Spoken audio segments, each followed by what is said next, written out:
feel like I'm forgetting something. What am I forgetting? Did I update the stream title? I hate this.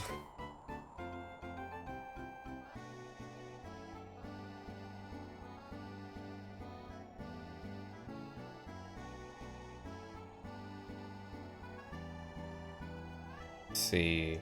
Stream, what did I call it? No, that's not even where I go to look at it. What am I looking for? Channel. Oof, that Hawkeye finale. Yes, that Hawkeye finale. Was Hawkeye bad? I don't care of any of the Disney Plus series, so I don't care if you spoil. Here's the thing. I like it, but it's yet to be seen if there are actual problems with this. Because, fuck off me on stream. I have to turn my phone audio off.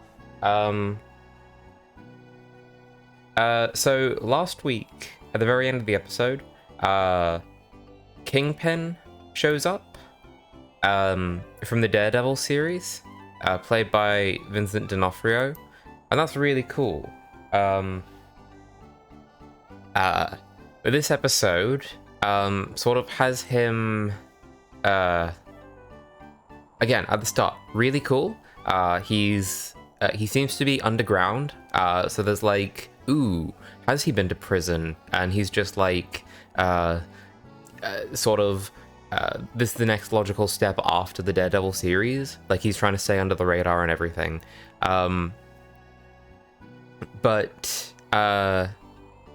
Yeah, he's organizing a bunch of like mobs and stuff and different events throughout the series. That's all cool. That's all very Kingpin. But I was getting super anxious during a scene where he's confronted by his adoptive niece, Echo, who has learned that he's been sort of using her across her life once she became like a sort of super-powered fighter character.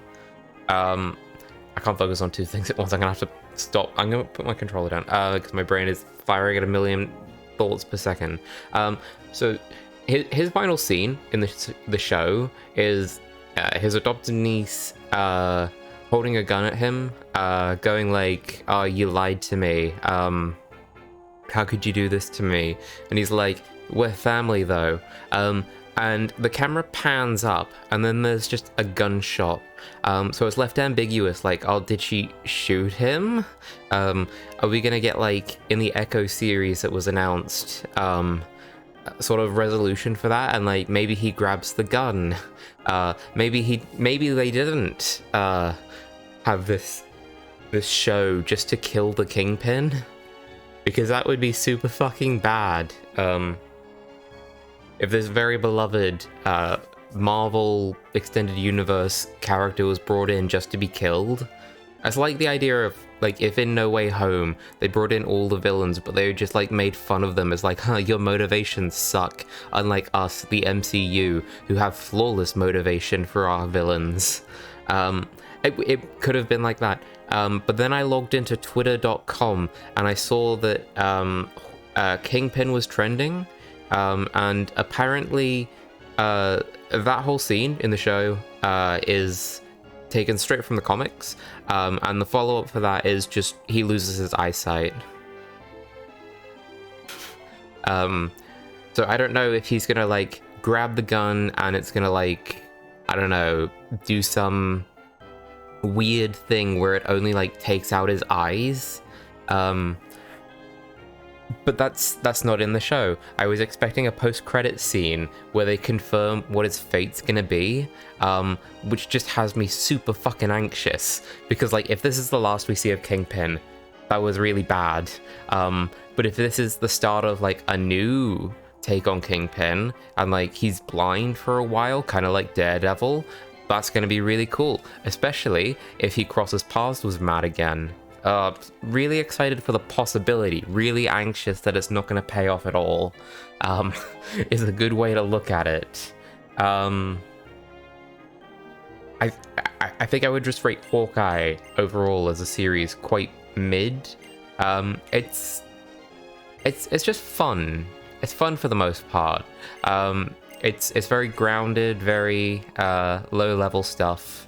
But it's not trying to do anything sort of too ambitious.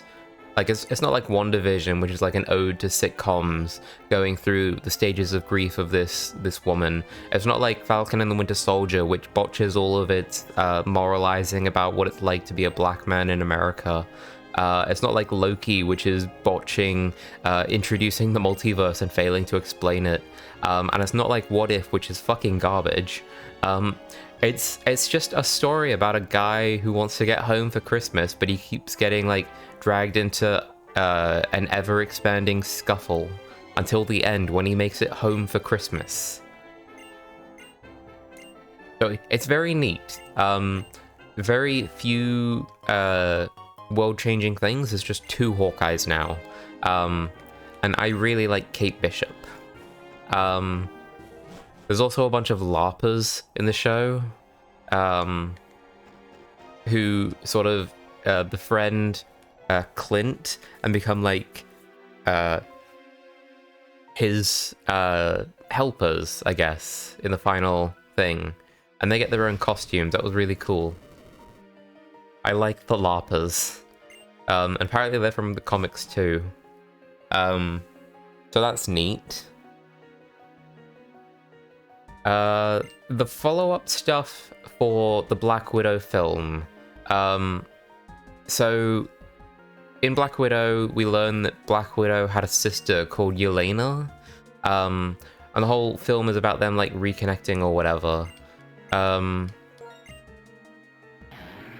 the post-credits scene for that film, Yelena is recruited by this woman called Val to hunt and kill Hawkeye.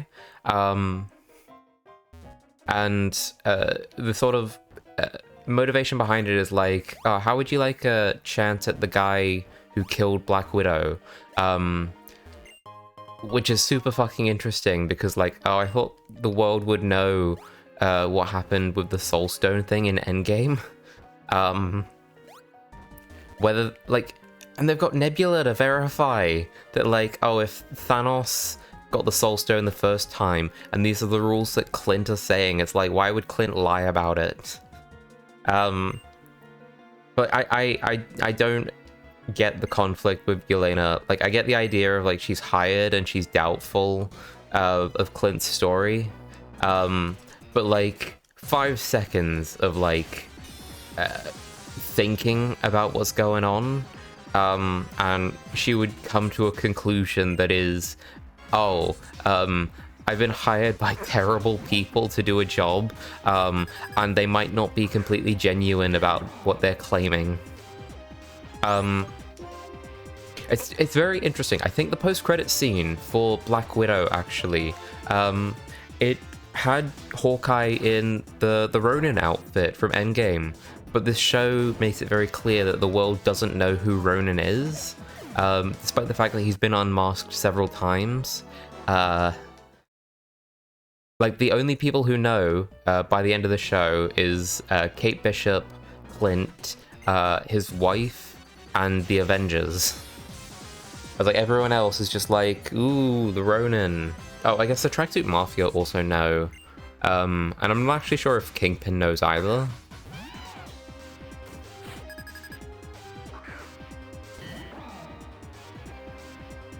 But essentially, the only people who know are people that now can't do anything about it. So that's interesting.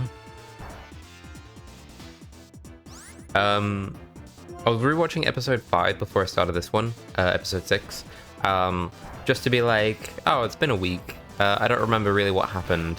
And Yelena, as a character, I really like Florence Pugh. I think she's a phenomenal actress. But, like, her dialogue is oof in that episode. I was like, if you see No Way Home, and you get all those scenes of Toby and Andrew and Tom just talking about like their spider powers and going like, oh, how does that actually work? While I was watching that, I was like, this is going on a little bit too long, maybe, but I could still appreciate it. Of like, these characters are curious about each other. Yelena's dialogue in episode 5 is just like, yeah, this is going on a bit too long and she's taking forever to establish the point. Not the point of like she's looking for Hawkeye and she wants to kill him, but like she's basically trying to interrogate Kate Bishop into revealing where he is and why she cares so much about Hawkeye. Kate Bishop says nothing. Does it only come out of your wrists, or does it come out of other places? I don't really want to talk about this. I love Peter Parker. I think he's just phenomenal. But yeah, like I felt like those bits, they dragged on for a little bit. But like I owe them a fucking apology. Just remembering. Yelena breaks into Kate Bishop's apartment, makes macaroni and cheese, and is like, oh, do you want some? I was waiting for you, and I was really hungry, so I made mac and cheese. What? You've only got one fork? That's dreadful. And then there's like it's not 2 minutes, I swear, but what feels like a 2-minute exchange of like, oh, are you done with the mac and cheese? Am I now able to have the rest of it, Kate Bishop? Because I'm gonna put hot sauce on it. Yeah, not a fan of Yelena.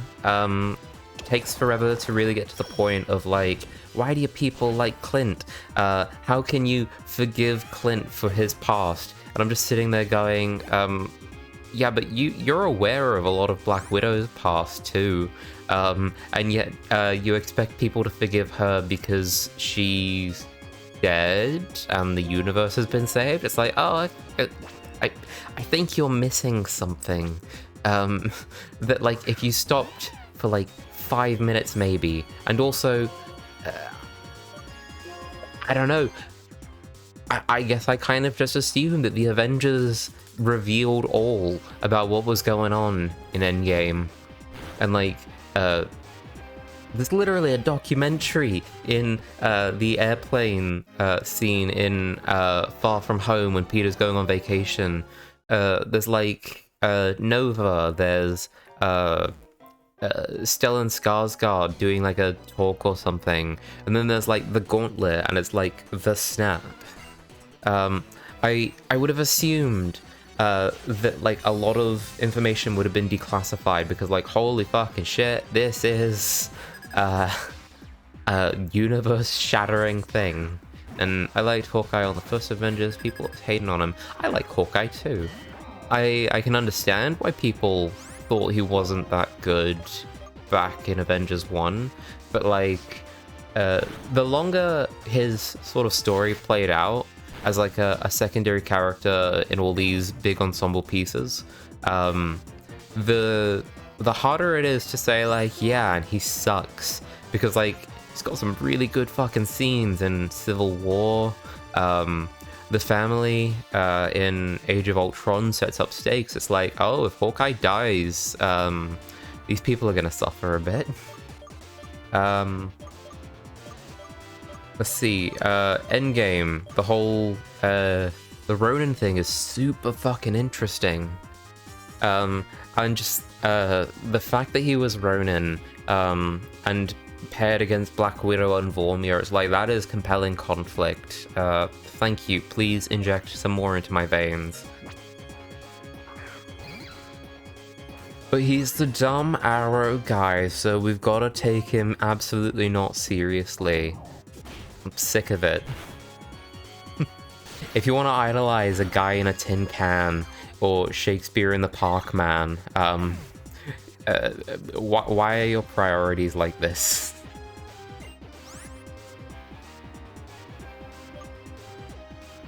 as someone who's a massive fan of Captain America, I guarantee, if I was actually into the Marvel stuff back in like 2012, I guarantee you I would have walked out of Avengers going like, that Cap guy, he's a bit, shit. Not to do with his character, to do completely with his costume, but that would be the sticking point for, 14-year-old me, I think? I think that's how old no. I think I was 14.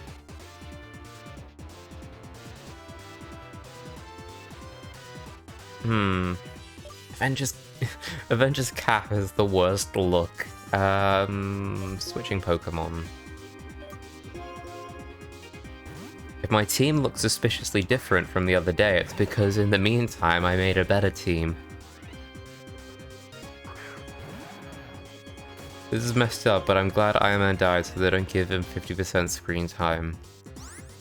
That's the thing. I'm really happy that Tony died when he did, because I don't think I'd be that happy with the MCU if Tony couldn't remember Peter.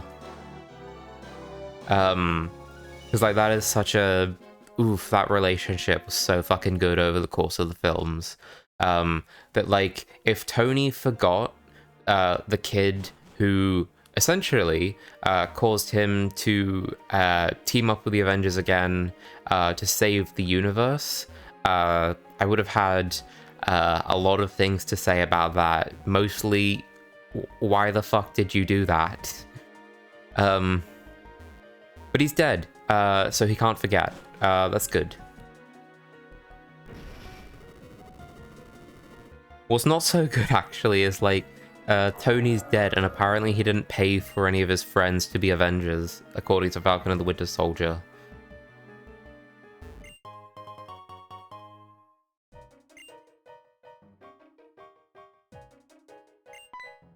Which, I think that is the most, to me, sort of emblematic thing of these Disney Plus series. As like, there's a lot of good stuff, but like, they're very, very, balancing on a knife's edge of like, celebrating the past and also shitting all over it. Because like, Civil War, peak Tony, by the way. He's very guilt-driven. For MIT, I had all these other sort of foundation establishments. He's doing like the, what did he call it? The September Foundation or whatever, to try and like get these people to create things positively for the future.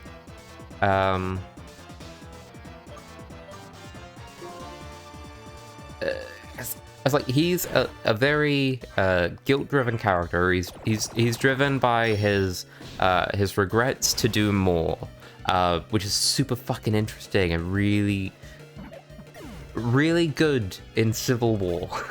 That like to learn later on that like he didn't put cash aside for like his friends and people who were risking their lives for the fate of the world.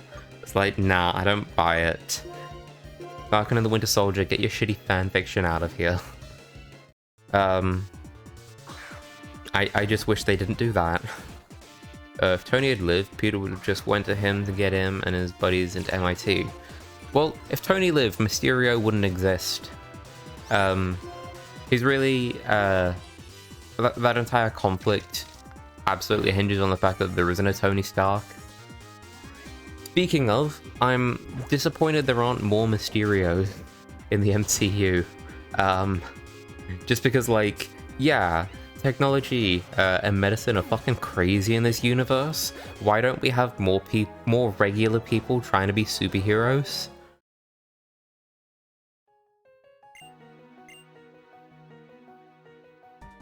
But yeah, I'm not that concerned about them getting into a university if Tony's alive.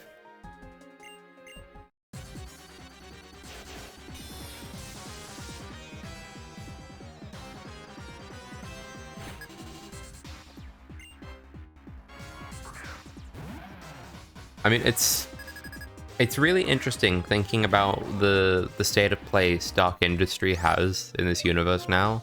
Because, like, I have no fucking clue if they even exist anymore. Because, like, yeah, they signed a check for, like, the homeless from the Snap charity thing in Far From Home. And Happy's still able to use, like, that wasn't a Quinjet, it was just a jet. Sort of travel around Europe and help Peter out, and he's got the Fabricator. But the fact that Stark Industries doesn't become involved with basically anything in No Way Home when Peter's using their technology, I'm just a bit confused on where they stand on all of this. And like, if I find it just interesting then, like, if they have actually cut Peter off to sort of save their own thing, I would have to assume that Pepper's then not running Stark Industries, and there's some asshole businessman.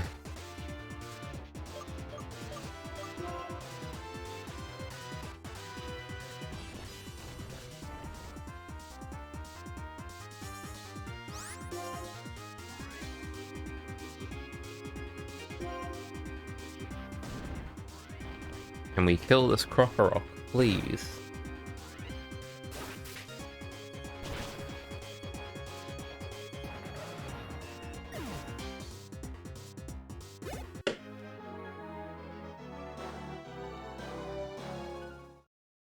What are some other things that happen in Hawkeye?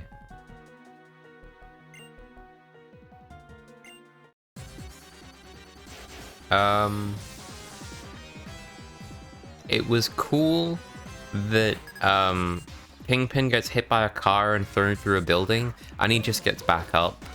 Like, yeah, I'm quite okay with main characters being sort of made of like plastic and rubber, and just have like increased durability. But like I do have limits. Like, if he was shot, I would sort of expect him to go down unless he has medical aid. Which makes the fact that he gets shot by an arrow, like, unless he's got, like, a bulletproof vest on, kind of...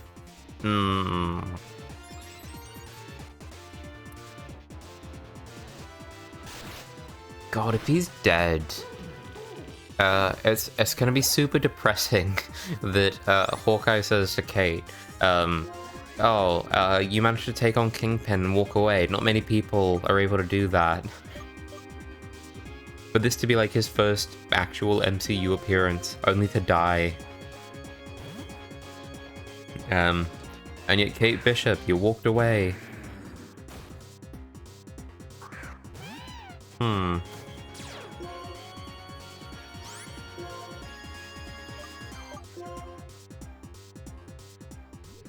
I think based on the end of this show, I'm no longer convinced that the Young Avengers are going to get their own team-up thing. Or at least, I don't think they're all branded as the Young Avengers.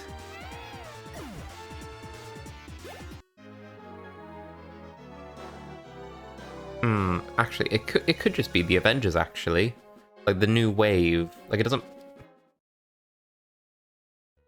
Maybe I'm just not a fan of, like, going, we've got the main Avengers, and this is the young, Oasis cover band version. Just put Wiccan, Speed, Hulkling,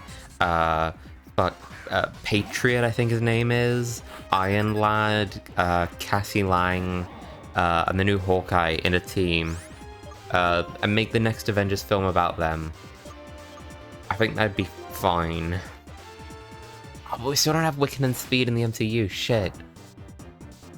So, like, WandaVision didn't fucking do that. I'm not convinced Multiverse of Madness is gonna bring Wiccan and Speed to the MCU. What's the name of the movie? Avengers New Blood? Ooh. I don't know if I would want to go with this title.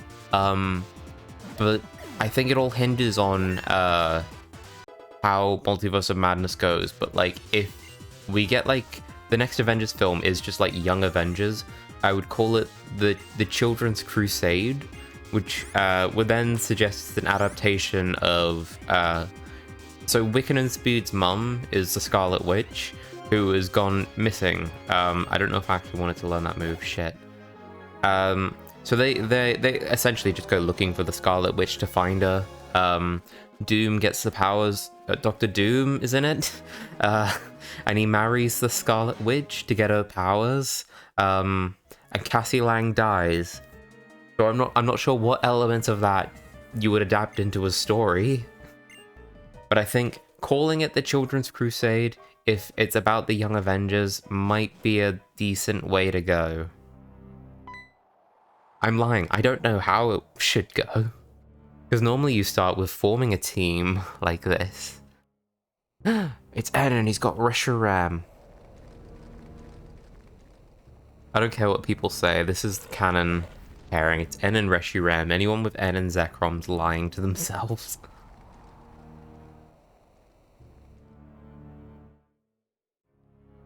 I don't care if it means he's doubling up and he's got like a Darmanitan, or at least the Darumaka thingo from Black and White 2 N special Pokemon with his unique trainer ID and the glowing emeralds. Oh, I fucking gotta catch all those. Shit. My living dex is never gonna be complete as long as I keep remembering interesting things.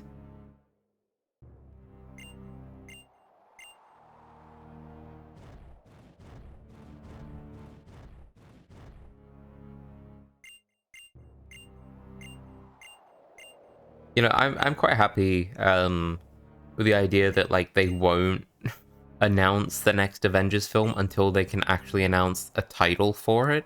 Because I don't want to fucking live in the world where we go like, and we've got Avengers Infinity War and Avengers 4 ever again. Because like, I'm just the whole Avengers Annihilation, Avengers Endgame. Nah, Endgame, it can't be that, because that was said in the thing, and the directors said it wasn't a word spoken before, which was a fucking lie. And then, like, Avengers, The Last Avenger,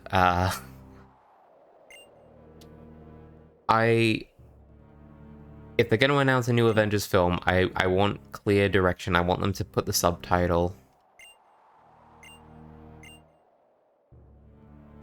Rather than just for, like, say they announce it next week. I don't want the next 7 years leading up to when we finally get that film to just be like, and Avengers 5.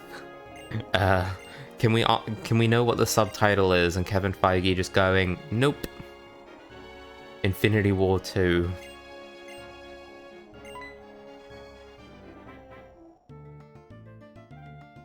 Other thing, it wasn't even an adaptation of the Infinity War comic, because the Infinity War came after the Infinity Gauntlet, and it feels like Infinity War was more like a version of Thanos Quest.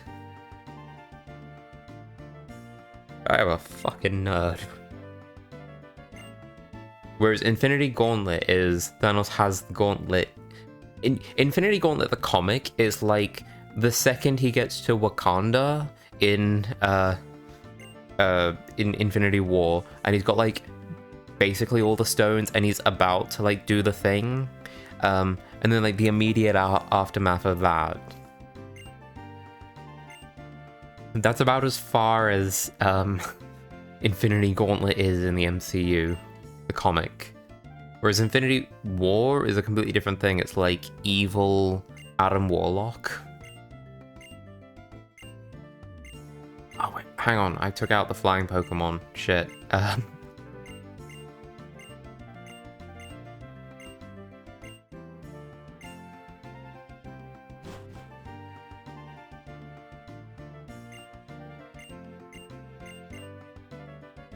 That sort of actually makes me think. So the Spider-Verse sequel was announced to be like a two-parter recently.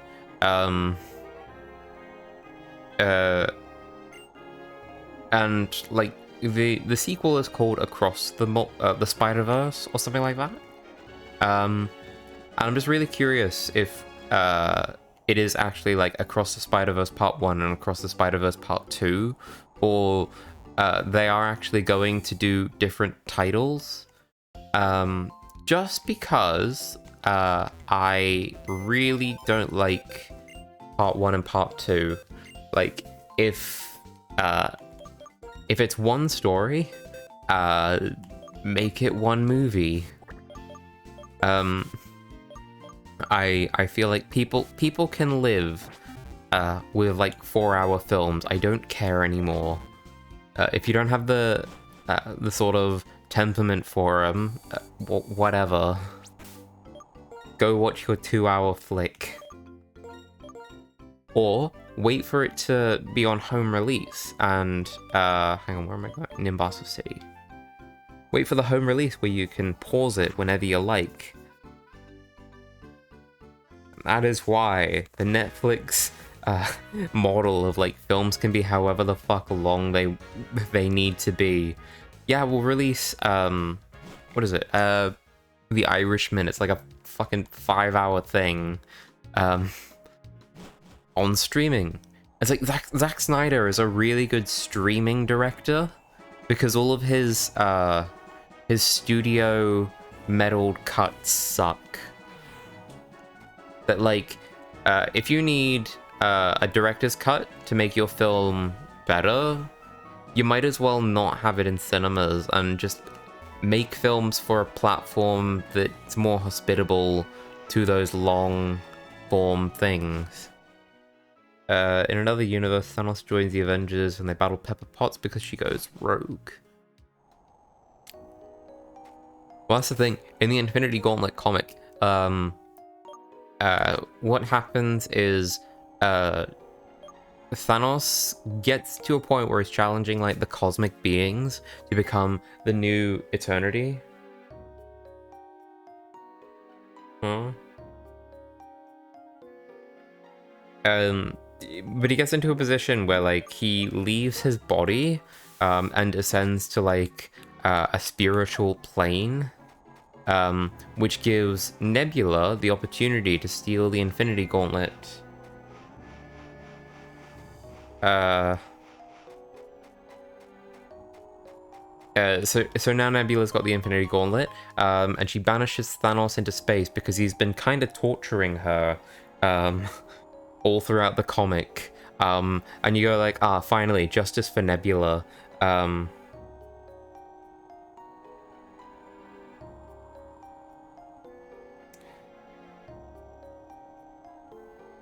on. Oh, this is cute.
What was I saying? Because I was distracted by a text.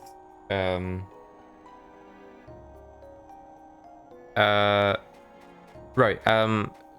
Doctor Strange uses the portal to get Thanos onto Earth because they need someone who has experience with the Infinity Gauntlet to help undo the stupid mess that he did. Essentially, so like he does have to work with the Avengers in the comics several times, even.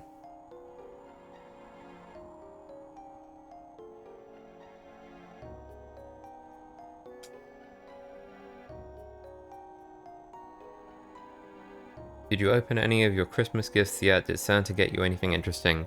No, the most I've opened is like, I've got an advent calendar for like Lego Marvel. And what did Sharon want? Oh, he stopped me just to say go ahead.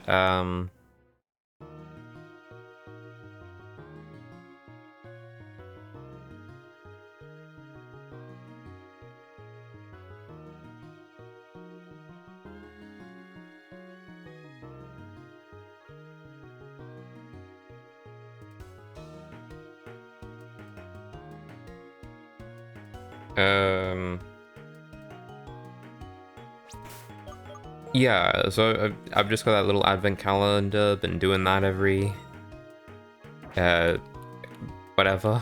You know how advent calendars work. Why do why is my brain going like, and explain how advent calendars work? Shit, no, no, no, no, no! God damn it. I can't run on those. That's annoying. But revive, awesome. But yeah, so I wrapped up some stuff, that I had just sort of lying around, just like, boxes of, Lego things that I hadn't, opened or sort of set up yet. And I'm like, well, if I'm not getting to them yet, and this is just like little cars and stuff in my city, I'm like, I'll just wrap them up, and that way it'll be a nice thing for me, to get to later. Like, I know some of the stuff, but like, there's a bunch of things that I don't know, just because like they were given to me by like other people.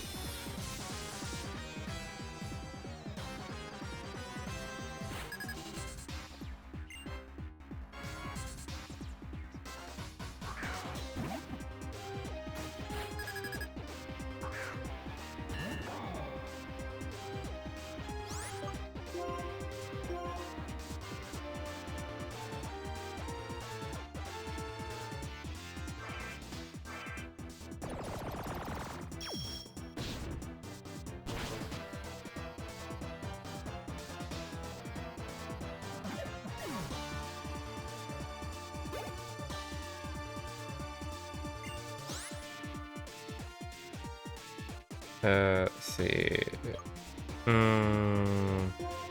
Escaro is doing fine.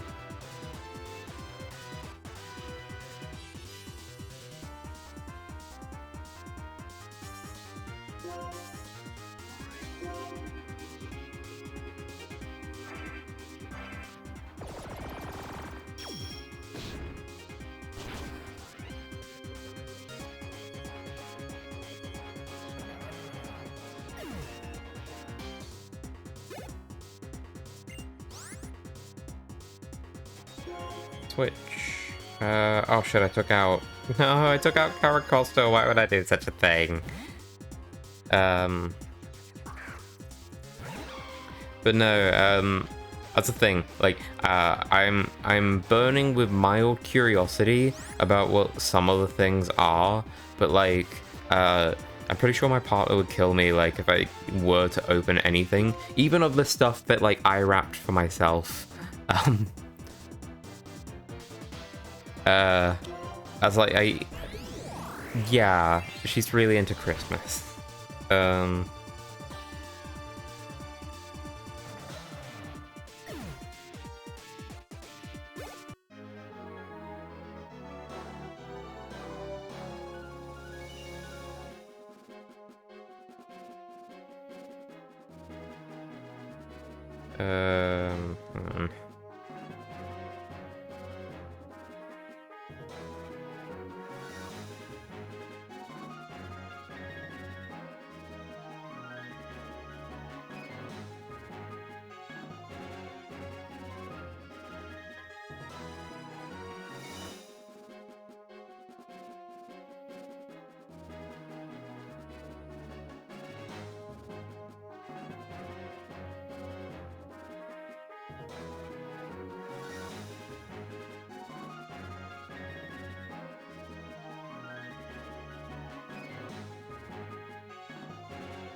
Let's see. I signed up for HBO Max. Apparently I have access to the new Matrix movie. Might check it out sometime. I would love to hear your thoughts. Because I saw the trailer back when that came out, and I wasn't sold. This is coming from someone who's like not that big into the Matrix. Like the first film, that's all right. Second film, it's not great. Third film, not great. But like, I'd be really curious if like this one sort of does anything good. Because like I've not really heard what anyone said about this film. I'm not that invested in the Matrix, so I'm not gonna go see it. But just I'm interested because it's another one of those things, reviving an old property that I would have assumed had its time.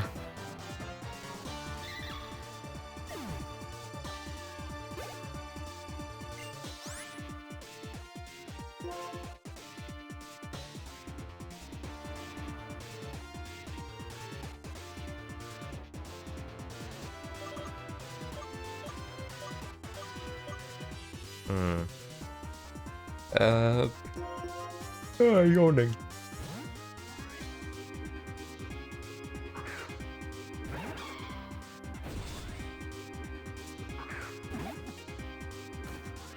Actually, now that I think about HBO Max, I need to figure out how many episodes Peacemaker is going to be. And whether they're doing like a weekly release schedule for that show. Just to know when I need to redo like the free trial bullshit for fucking Binge, which is the streaming service that HBO Max has partnered up with for most of their content in Australia. I really hate that. Like, I don't like monopolies, but I also just wish all of the content was in one place. And I know if Jack was here, he'd say, just pirate it all. It's all in the same place if you if you pirate it. But it's not the same because it's more steps to do that. But like if it's on a streaming service, I'm more likely to either do a trial or just pay for the fucking service like Netflix, and just watch it that way.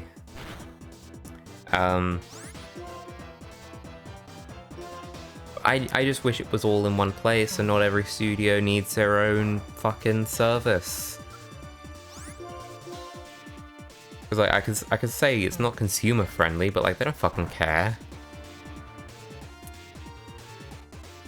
If I had a magic genie voiced by Robin Williams, that would be my first wish. Honestly, the main reason I signed up is to watch Chernobyl at work. That is a good call. That is solid investment then. And I don't mind if other people pirate. I personally hate to because I'm not too tech savvy and don't want to learn. I'm lazy. I'm the same. Like, I understand it. But sort of going out of my way to do that, I mean, sure, for like very specific things, sure, but like generally speaking, I mean, everything ends up on like one of the big 3 streaming services at some point.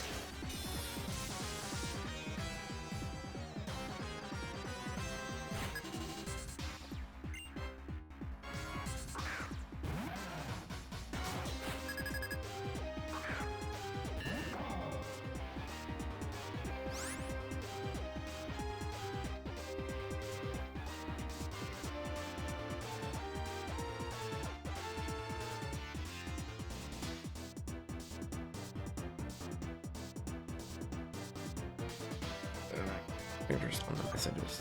I don't have to respond to messages. I probably shouldn't, but like, I can't ignore people. I suffer that character flaw. Ooh.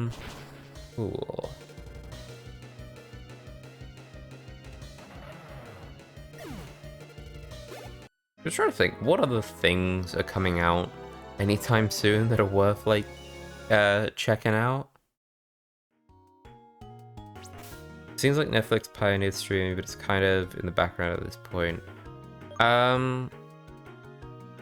Yeah, I could definitely see that. Because, like, a lot of their stuff still gains a lot of traction, but, like, I don't know which one would be sort of in the forefront anymore.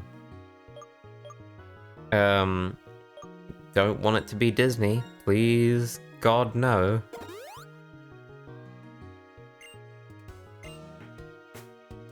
The true winner was, what is it, fucking Quibbly? At least that one's fucking dead. We can all rejoice that there isn't another one.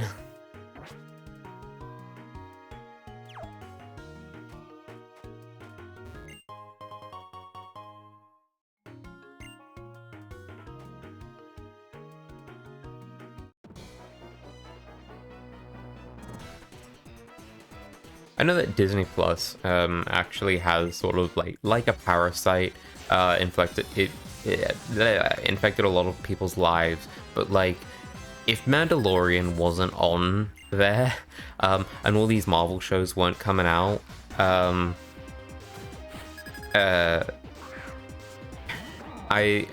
don't know how viable Disney Plus would be. I'm already not sure how viable it is as a service. Because, like, the amount that they're producing versus, like, what I imagine their returns is, I was like, how can that balance out when these are, like, multi-million-dollar properties you're producing quite regularly? But, like, I'd really be curious to, like, see their checks and balances. They're all pretty diverse, but yeah, Disney would suck to monopolize streaming. Yeah. Oh, Hulu's another one. Pretty sure we don't have Hulu here. Let's try it. Let's send out my favorite Pokemon.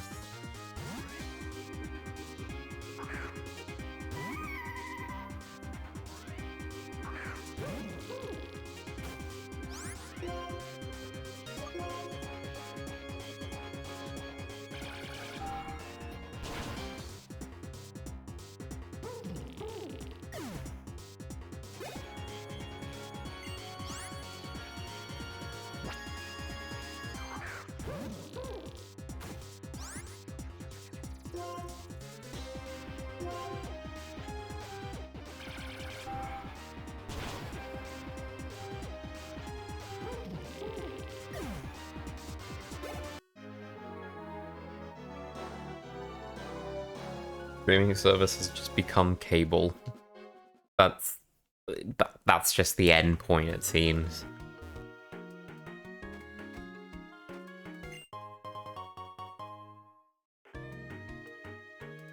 I got Hulu as an add-on when I got Disney, so Monopoly. Yeah, well, that's the thing. Disney has, I think it's like a 30% share in Hulu. So, like, at least they can't tank it. You know, like villains. Can you imagine Disney as villains? Ha ha ha. Oh god. You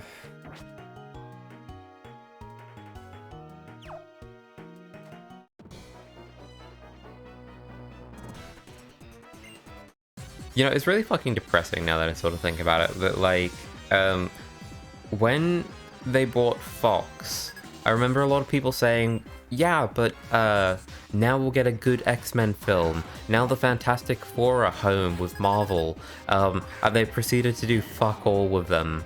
The only X-Men thing they've done has been, they've announced that they're doing a continuation of the animated series from the 90s.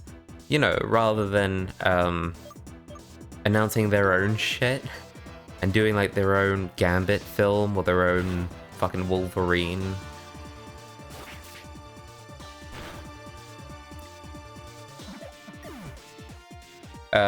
And like, yeah, we've got Fantastic Four coming, but like, that had to wait for No Way Home to be finished before it could even start production because John Watts was just so busy. And even then, like, that's really getting away from the point of like, yeah, no, those aren't things to be happy for in exchange for the monopoly over the media landscape that Disney now has. Seems like Hulu is giving away with everything. I bought some cigarettes the other day and they offered Hulu as an add-on. I'm imagining it's like a stock manager. He just keeps ordering so much Hulu that they're not sure what to do with it.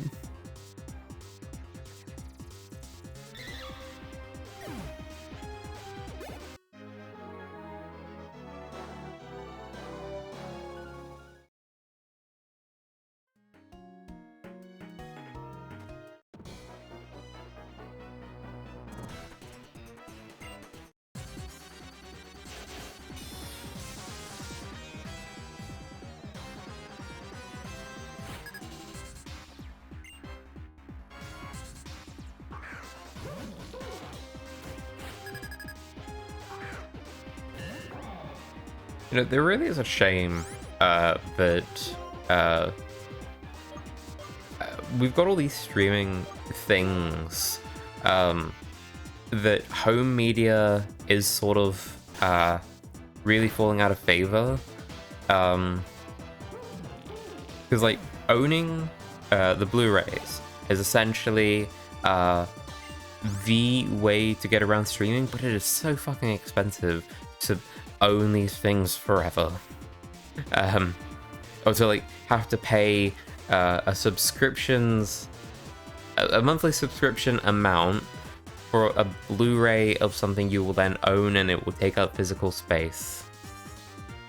In this minimalist future that I apparently envision, I'm not gonna need my Blu-ray player.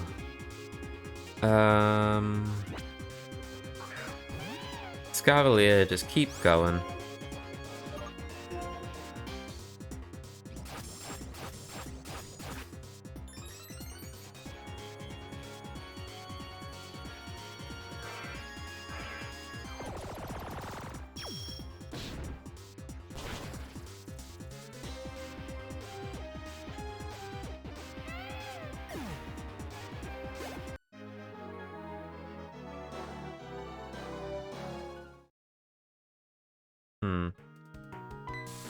I'm not sure if this is exactly the case, but I think because we don't have Hulu in Australia, the Hulu content is put on Star, or Disney Plus Star add-on. Fuck. The day we see more mainstream get paid DLC for fucking streaming services, the day that the fucking human race has failed. Not to say it hasn't so far, but like, holy shit. I'm looking at you, Nintendo, with your pay $30 for Nintendo Switch Online, pay an extra $20, and you get the N64 library. Still buy Blu-rays for stuff I know I'll watch again, but I'm not sure how much longer I'll do that for. I don't actually own any Blu-rays. I own some DVDs, but it's really funny that, like, I really like Marvel. I don't own all of the Marvel films on DVD. And it's definitely at the point where, like, unless someone was to get them for me, I'm not going to do that. In 80 years' time, when a Disney Plus subscription costs like 2 arms and a leg, I'm gonna really regret not buying the Blu-rays.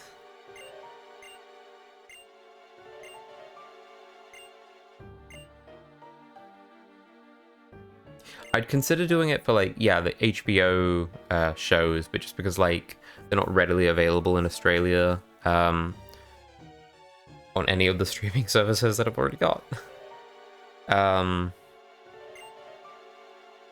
Just sort of hypothetically, if I ever wanted to watch Game of Thrones, I would just get, like, the Blu-rays.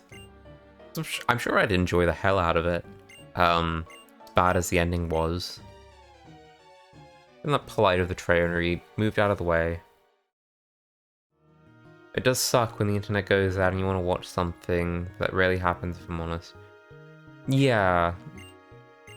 That's really funny. The other day, there was a storm, and like my family had like a blackout, so they decided to call me and be like, "Is your power out?" And I'm like, "Nope, I'm still good. I've still got electricity." And that's like the third time this year that they've had an outage. And I'm sure it's because I live closer to the city, but like I'm not really yeah, not filled with opportunities of like stepping away from the internet, not of my own choice. The closest I get to is at work, but that's because I'm working.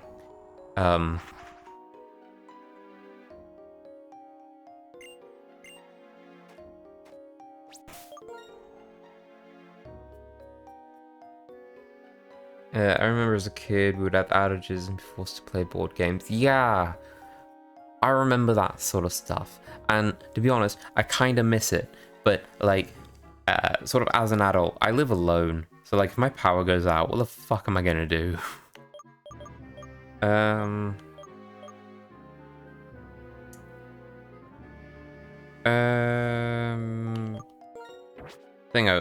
Fly.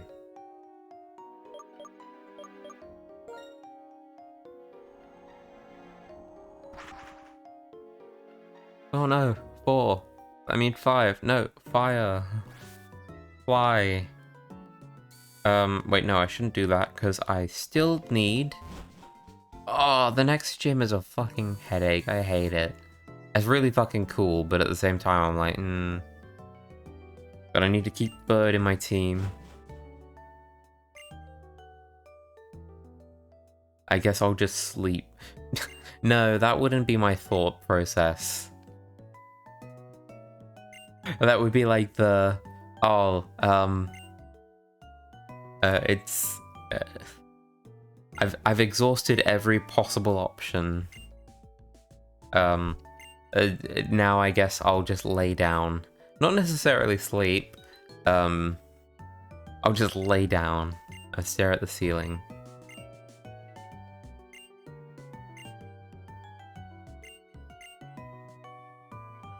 Yep, I'm okay with this. Oh, there's a conversation later on in this game. Hey, we got the plot device. Awesome. It's Harry Potter and the plot device of power. In the presence of greatness, that's how it'll open. Goodbye, Bugman.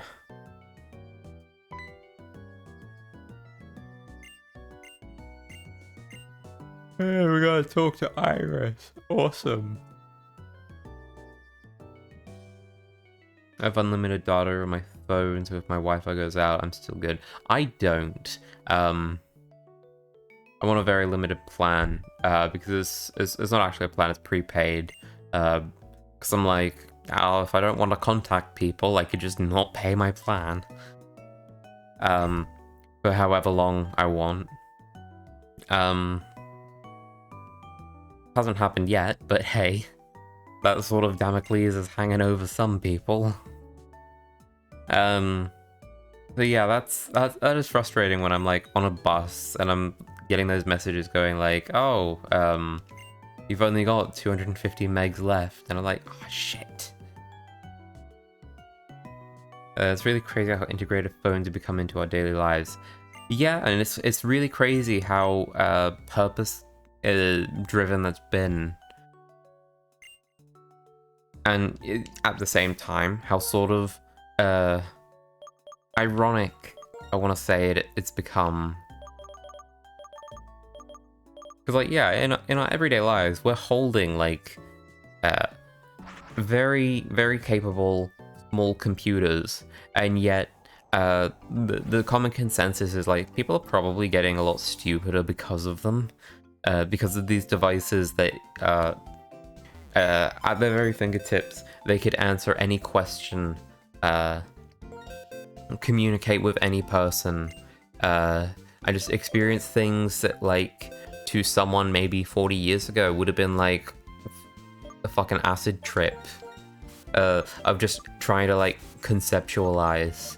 And yeah, we're more switched on with technology, more disconnected with reality. I went outside today to go touch some grass and realized, oh shit, no, outside my door's just a concrete car park.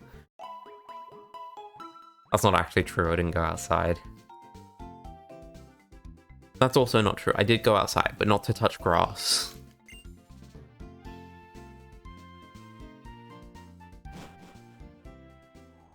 Thinking about that, only 100 years ago, humans were still getting used to cars. Yeah, and I'm pretty sure horses still served a purpose. I don't like horses, but hey. Dem dare cars have made them useless. This is gonna be a nightmare.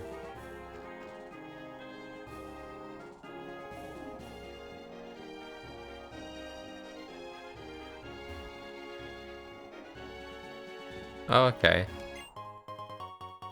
Hang on.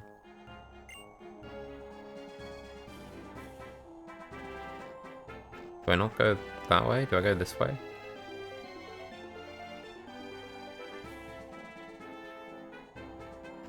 Oh, okay.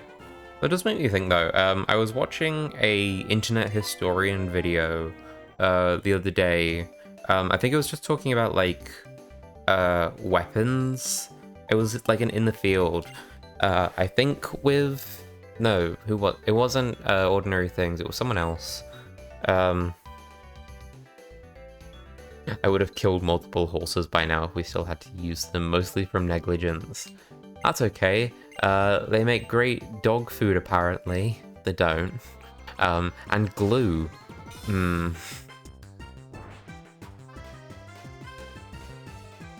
But just the idea of, like, they were discussing, like, if you were to take, like, an iPad back in time, they probably would recognize it as technology, but, like, sort of be lost to the sophistication of it, and the sort of what's the word? The sort of syntax around it that we sort of take for granted.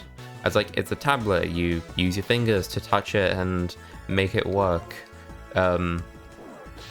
It wouldn't be magic to them. It would just be like, oh, that's a significant innovation that we're nowhere near.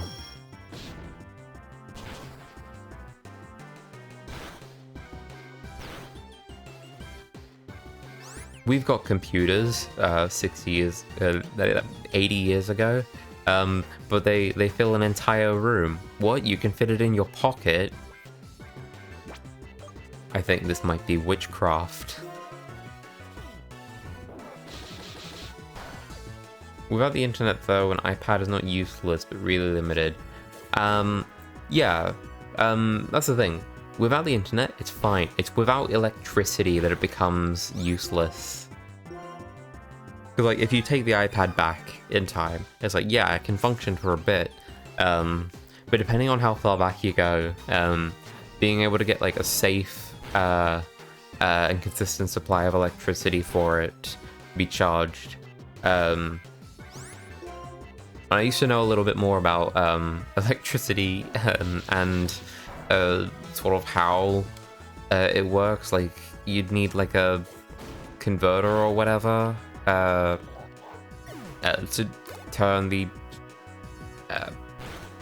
input to a safe output kind of thing.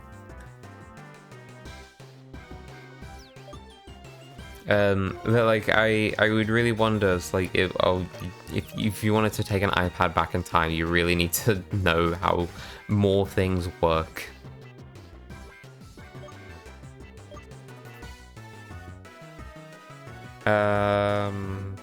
Caracosta.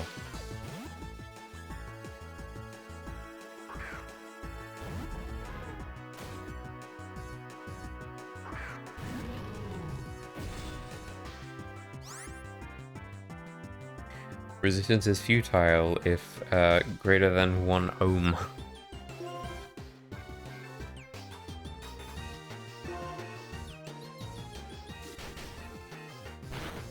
Man, I wonder what Electro Boom's doing these days. I wonder if he's still rocking with that electric guitar.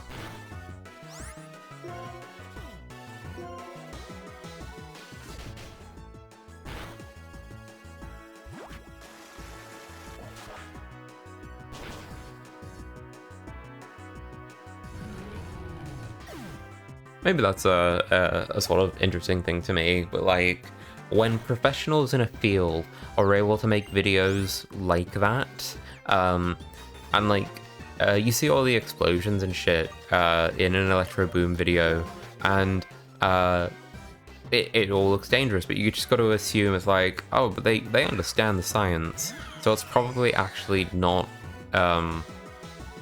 as dreadful. It's probably just like flashy for the sake of flashy flashness. I mean, it's the strippers you put outside your business to get people in to actually engage in, like, I don't know, fucking trigonometry. That is the weirdest fucking sentence I've said in a very long time.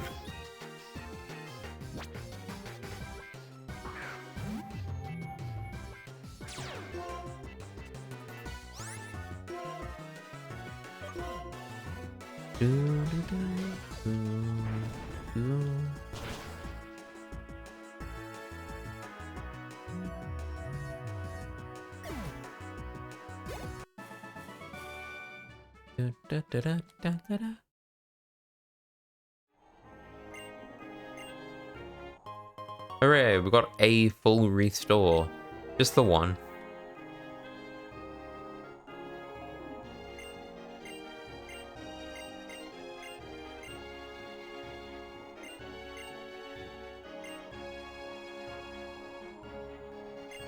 You know, maybe it's because I've been over-leveling my Pokemon in the meanwhile. Also, hang on. Bianca just walked on the ice. I call hacks. Yeah, it might just be because, like, I've over-leveled my Pokemon, but, like, I feel like I haven't had to go to the Pokemart to buy, like, potions and shit that I actually use. Oh, I love this. Trains under the bridge. I love trains.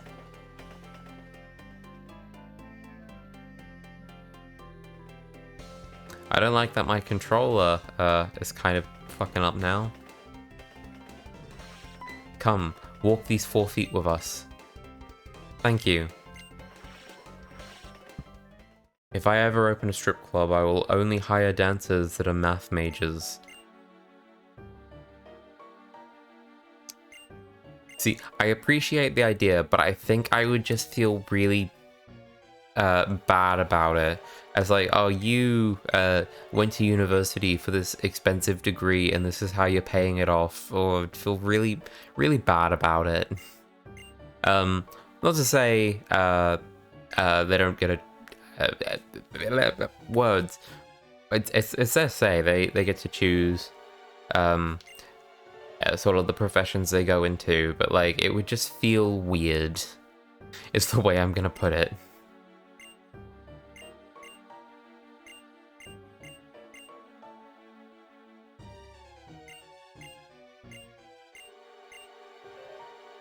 Goodbye, green man.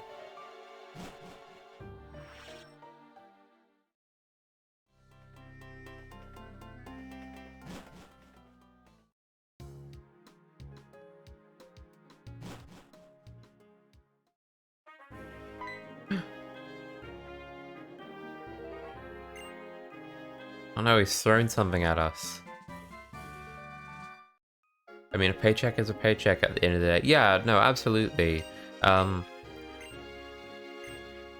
But I guess also in my mind, it sort of feels like a failing on society that someone can spend all this time sort of skilling up for a specific thing only to end up in something different. Not necessarily because like they have a change of heart, but because like, yeah, work is work. Oh man, I love Opelucid's theme.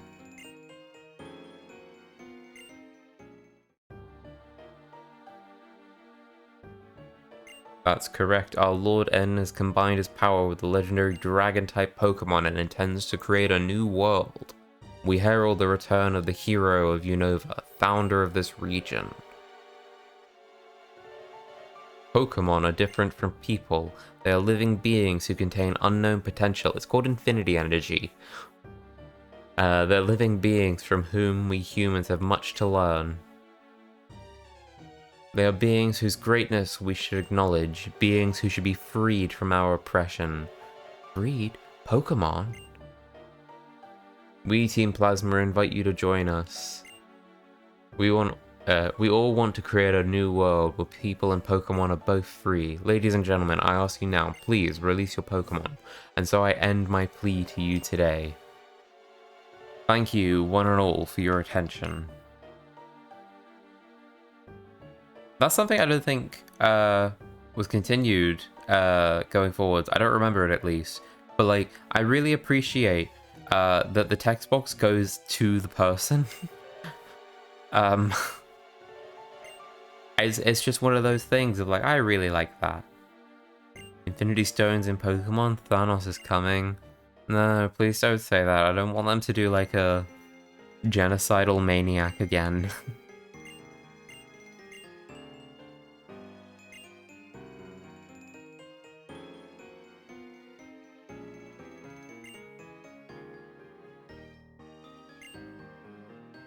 Oh yeah, Legends of Arceus kind of fucks with the timeline for Dryden. Because he has dialogue where he says, I remember a time when people didn't use Pokeballs to catch their Pokemon, because the Pokeball's only a modern invention, to be honest. And I get that Apricorns have existed, but like, that just seems to be like the proto-tech that the Pokeball's based on. But like Legends of Arceus is like, they had Pokeballs and they also had smartphones back in ancient Sinnoh. And I'm like, what? How old is Drayden then?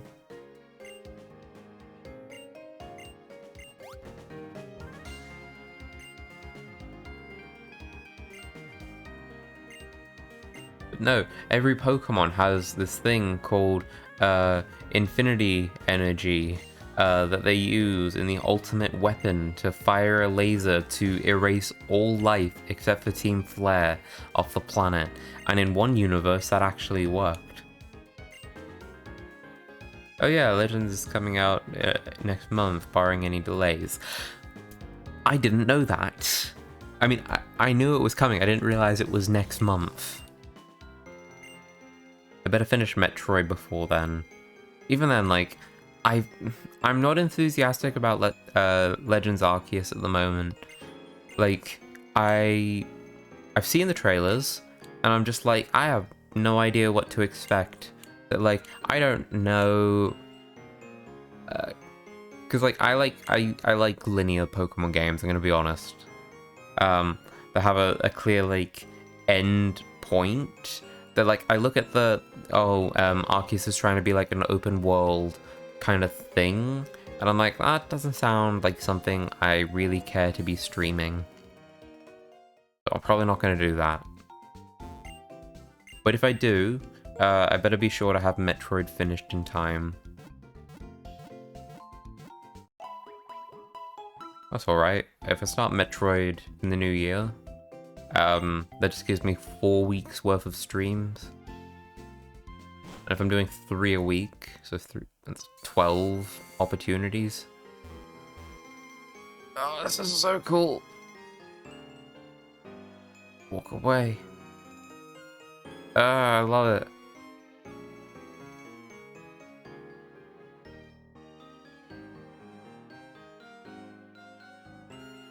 Why aren't more Pokemon games doing all these things?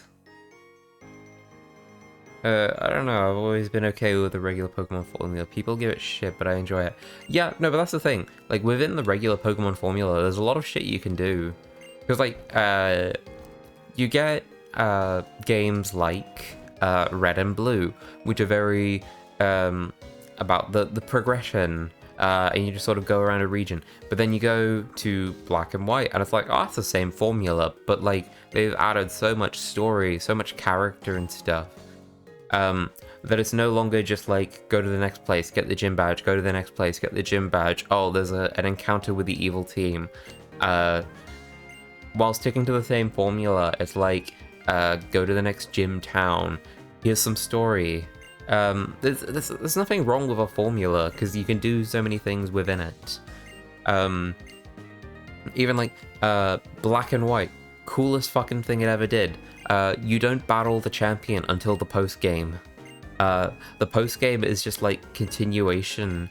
The true ending comes from like completing the post game stuff. It's no longer optional content if you want the true ending. But where it does end the main story is fucking super satisfying. Get to the champion's room, castle emerges. In Sun and Moon, they changed it so much that I feel it's strayed too much. They were okay games, but not my favorite. I quite like Sun and Moon, but I completely agree with basically all of the criticism of those games. It's like the world and the characters are the things that I'm gonna praise to high hell. Also the music. But yeah, I'm not even sure I would say that they strayed too far from the formula. It's just that every step of the way they did things that weren't necessarily positive changes. Like a lot of the trials really fucking sucked.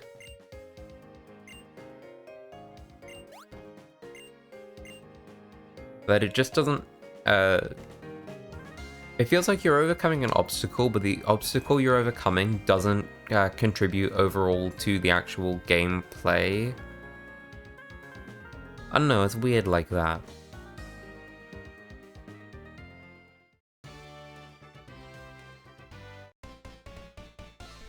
Realized I just changed the order of my party.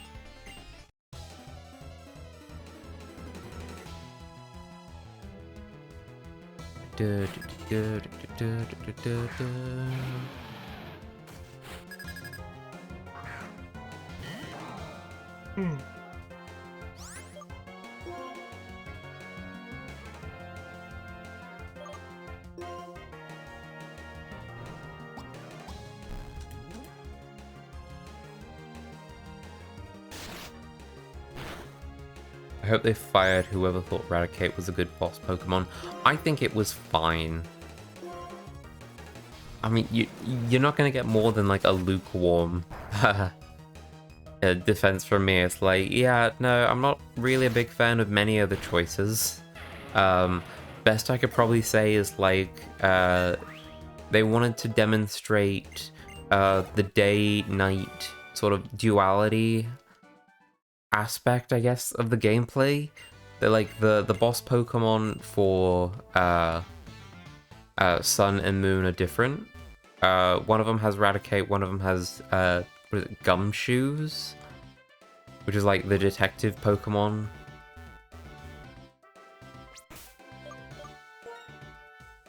That's the thing. I like Alolan Raticate. I think it's fine.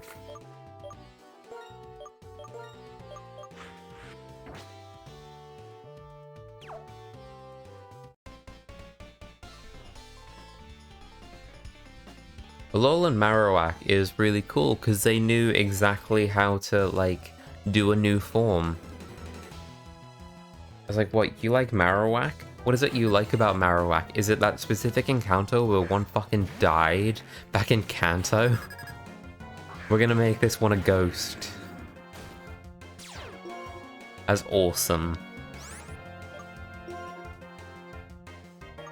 Speaking of, I managed to get a shiny Cubone when I first played Pokemon Moon.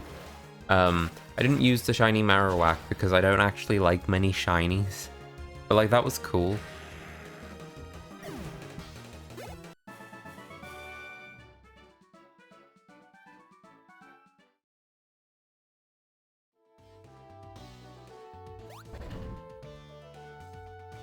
Actually, a lot of the Alolan versions are cool reimaginings.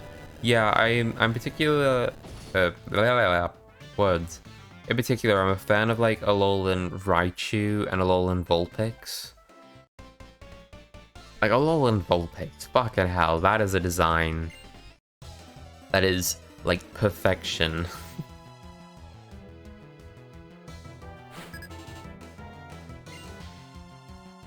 What are the other ones? Alolan Muck, take it or leave it. Alolan... Nope, I'm thinking of Galarian and Rapidash. What are some other ones? Meowth, I quite like. I like that Persian actually becomes more of a Persian cat with its redesign. I mean, it looks like it was stung by a bee, but hey, that's a choice.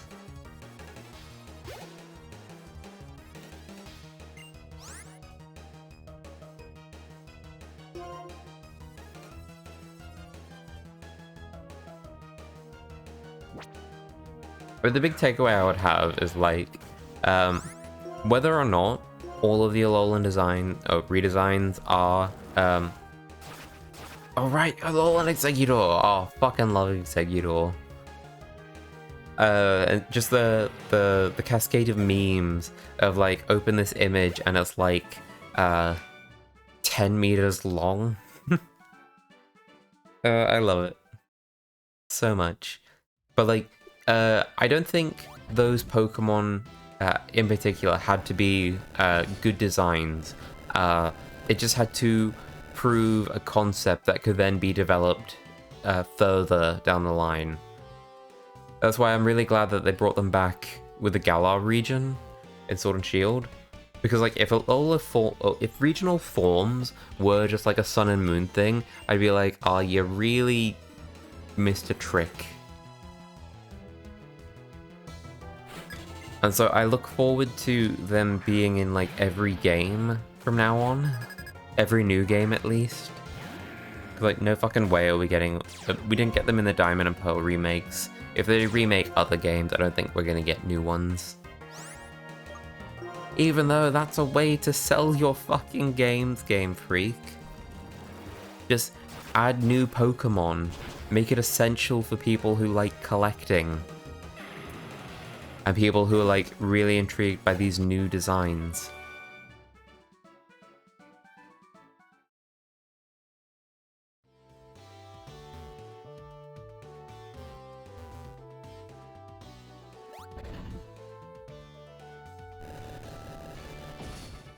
It's like if your regional dex is gonna have a Rattata in like say Hoenn, I was like, why does it have to be why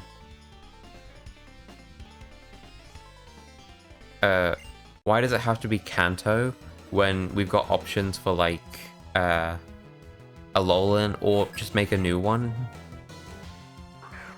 I wish we'd had some Brilliant Diamond and Subpar Pearl. I wish we could have had a lot of things in those games, to be honest.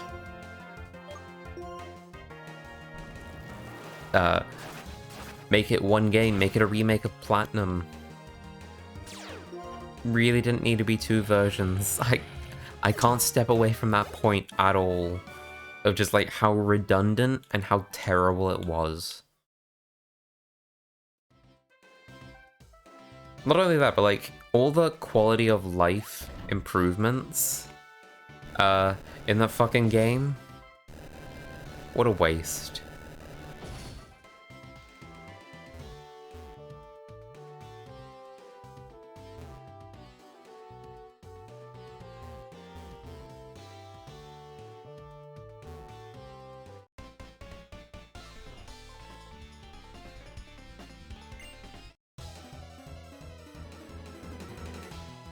What I do appreciate, the more I think about it, is like, ever since I finished those games, I've had no desire to go back to them, and I've just sort of erased those experiences from my mind, except for the Drapion.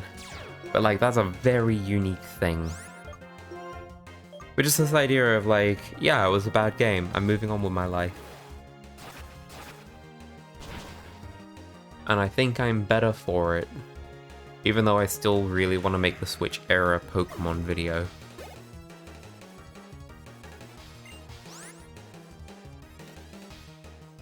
Same for Let's Go Eevee. Do we really need that version? I like Eevee, but come on. That's the thing. I think with the Let's Go titles, they're really missing a trick of like, it could have been Let's Go Kanto, and your starter Pokemon is Eevee, and you're able to evolve it into any of the 3 forms in Kanto. Like, give players that freedom. You only need 1 game. Get to Johto, oh, you get an Eevee, but you have to choose between Espeon or Umbreon. Get to Hoenn, introduce new Pokemon, make new evolutions specifically for that region. I think Eevee is the perfect starter Pokemon because it offers every player the flexibility to choose the form that they want. Though that's kind of marred by the fact that we don't have ones for each form, or each type of Pokemon. As like the second we've got all of those, it's like, yeah, stop making starter Pokemon, please. Just give the player Eevee and your Golden. Oh, that's the thing. You could theoretically double up on types. It wouldn't be called Flareon, but like you can have another fire type Eevee that evolves in another method. Like there's nothing in the game that says either way any of these things have to be this way.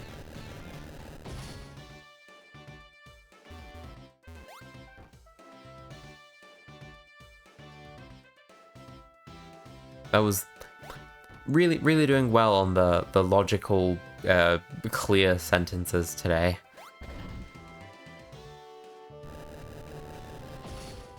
Like Eevee, perfect start. Please give us more. I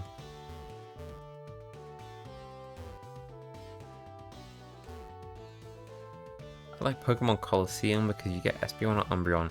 I haven't actually played either of any of the sort of spin-off fighter ones.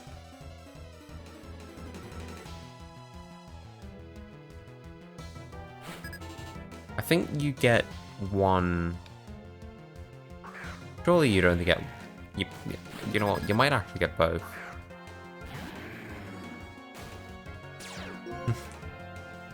I know it's a spin-off, but like that's the interesting thing, at least to me, of like when people complain about like Pokemon's very formulaic. It's like no, because often they'll do batshit insane things like that.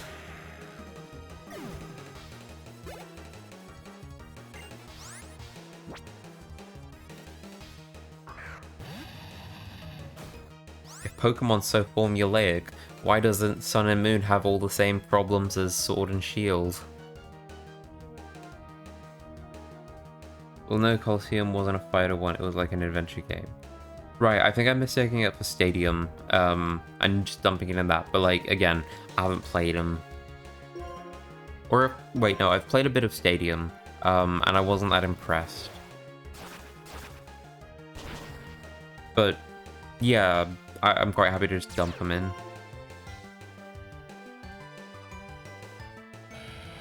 I guess people thought it was like the Stadium games. Well, it was like 3D in a time where Pokemon was like some of the best sprite games and 2D games. And I guess that's cool.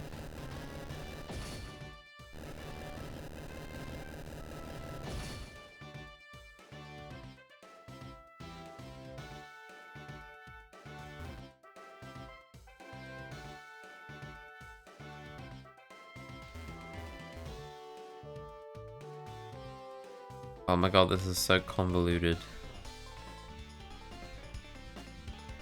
Yeah, as far as me, a Pokemon fan, is concerned, there's like 4 different kinds of Pokemon games. There's the fighting games, there's the ranger games, there's Mystery Dungeon, and then there's mainline. Because like all the mobile games and like all the games as a experience or games as a lifestyle kind of thing, like Pokemon Cafe, they don't count in my eyes.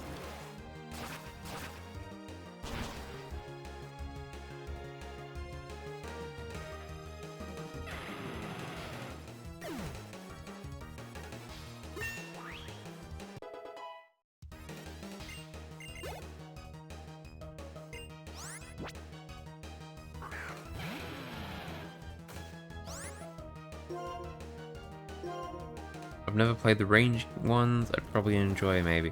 I like them quite a bit. Well, no. I like 2 of them. I never really got into Guardian Signs. But like, Shadows of Volmia is a real fucking treat in my mind. Possibly because I played it when I was like really young, and that was like the first proper DS game that like I got. Like, there were like a bunch of games in my household, but like that was the first one that was like my one. But like I'm just happy. It could suck if I replayed it. It could be fucking dreadful, full of like more problems than Sword and Shield. But like that nostalgia is really gonna have a massive impact on what I think. As far as I'm concerned, story, it's fine. The gameplay, great. I love scratching circles into the screen of my DS.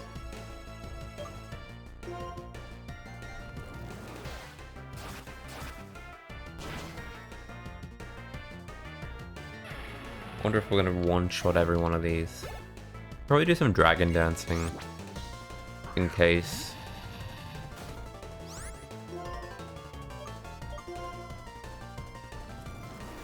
You know, if I nicknamed my Pokemon, this one will probably be called Hacksaw Ridge.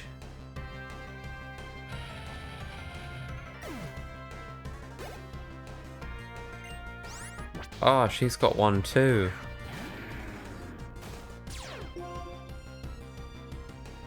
Hi, guy.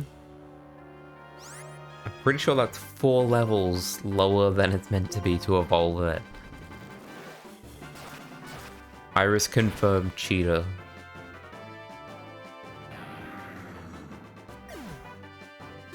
Haxorus is so fucking cool, I love it.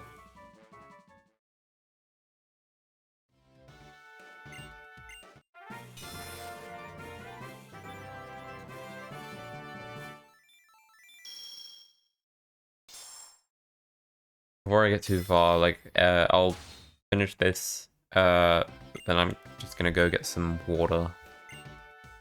I've run out.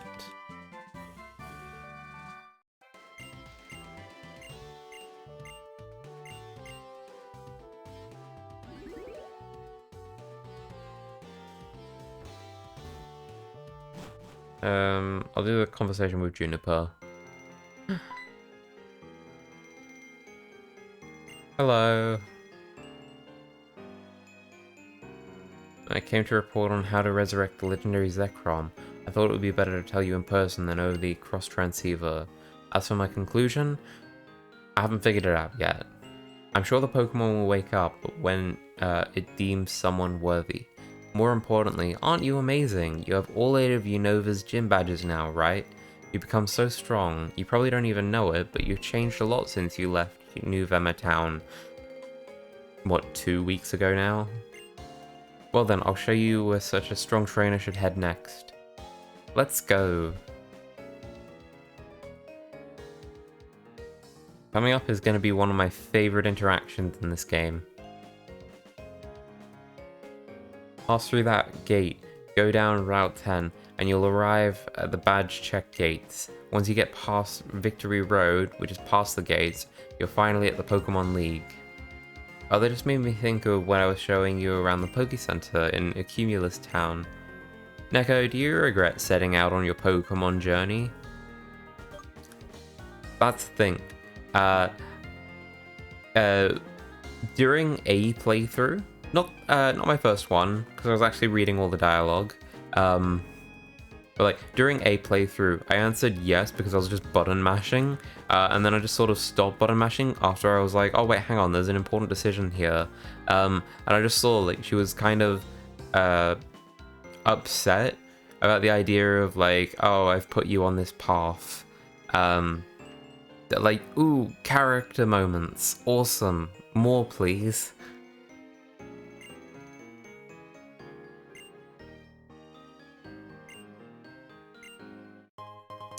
Hooray, we got the Master Ball. But yeah, I just like that this scene is like a celebration and you can choose to sort of regret it. And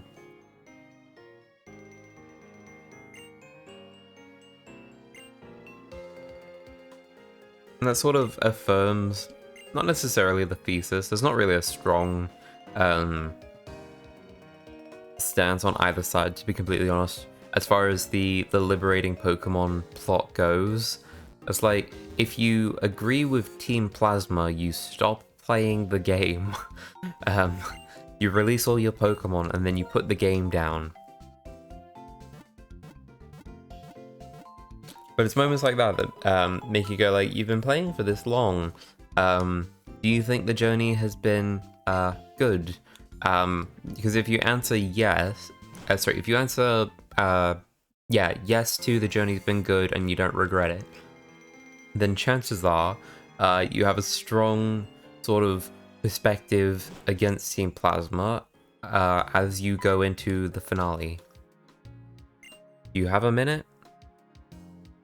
I just heard on the cross transceiver there's a big storm on Route 7, and that storm seems different from a natural phenomenon.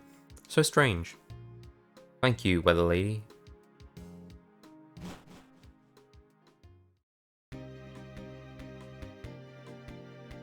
People really liked N as a character. I thought he was okay, but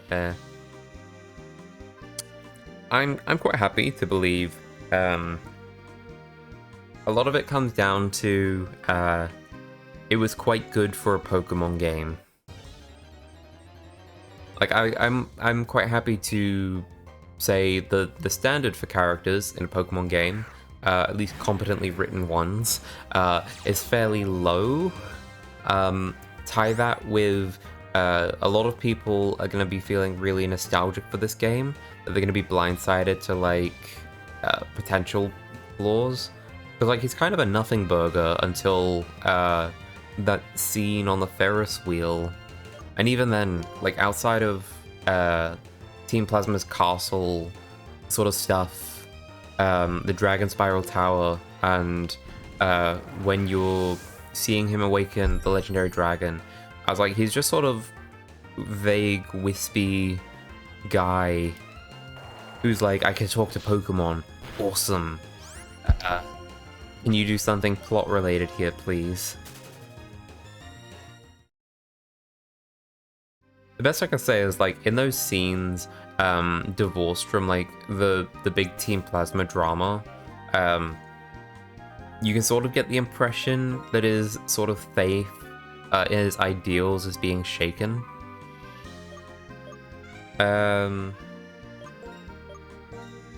when you get to the final fight and you beat him, like his shift and recognizing, oh, maybe I was wrong, sort of feels more genuine rather than like a heel turn.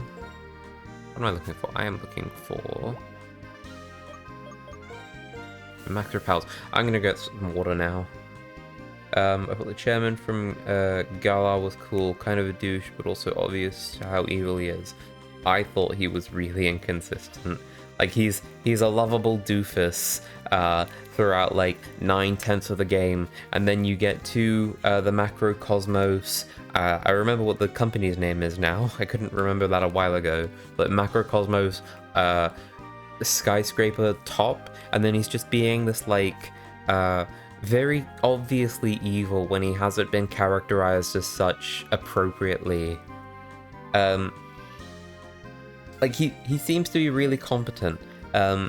That it's frustrating that Pokemon villains rely on moments of insanity to justify why they do the things they do. He says, The threat that we're facing is 1,000 years into the future. There's going to be an energy crisis, and it's going to impact us then. So we have to do something today. When the champion's just like, yeah, I completely agree, but can we put it off for one day? And then he will help. That's not him kicking the can down the road 10 years. That's one day. Like, Chairman Rose is completely unreasonable for no reason. That it's frustrating. Anyway, I'm gonna go get water before I...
Oh, solid.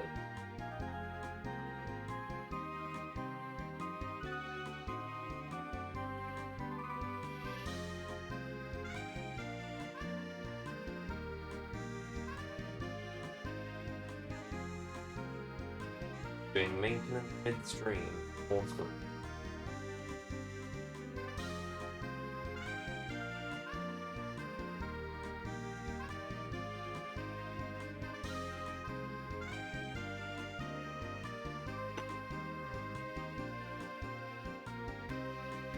Actually, damn, I want something to eat.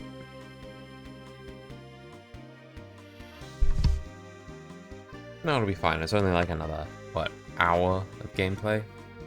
You ended up using the repeller, remember? Yeah.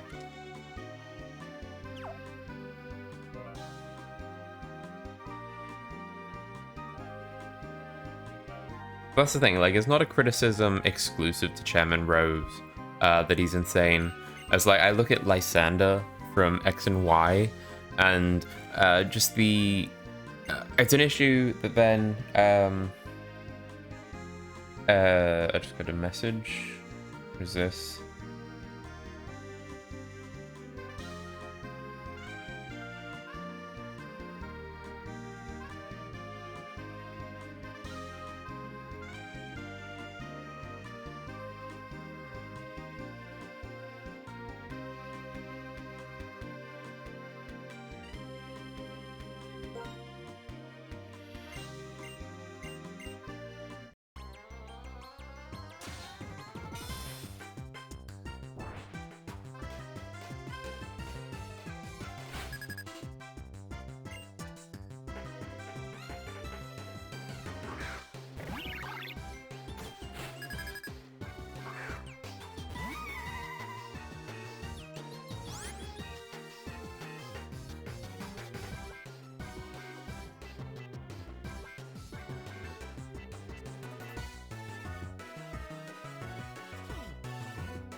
Thinking.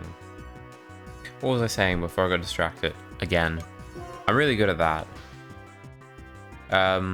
But yeah, Lysander has the same problem I have with Team Galactic, in that their leader has a very interesting is the word I'm gonna use in place of like competent or well thought out plan.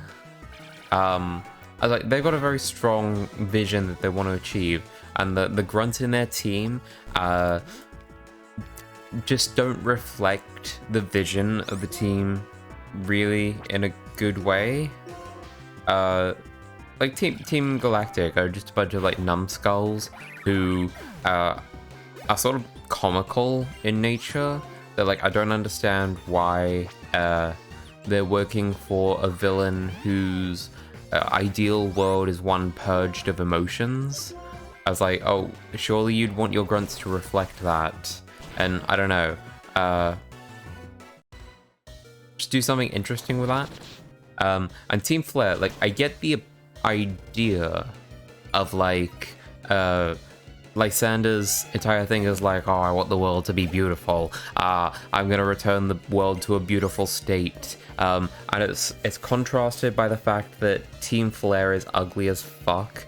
And the sort of interactions you have with a lot of the Team Flare people are like, oh, these are rich people who joined Team Flare because it was like the trendy thing to do, and they have such ugly personalities that it becomes an ironic thing that these are the people that Lysander's saving, but like Lysander wouldn't save these people. It seems like Team Flare became like a scheme for money, which conflicts with Lysander's vision. I'm just very confused by Team Flare. And it then leads into the whole, well, he has a moment of insanity where he decides, yeah, Team Flare, they're the people I want to save. It's dreadful.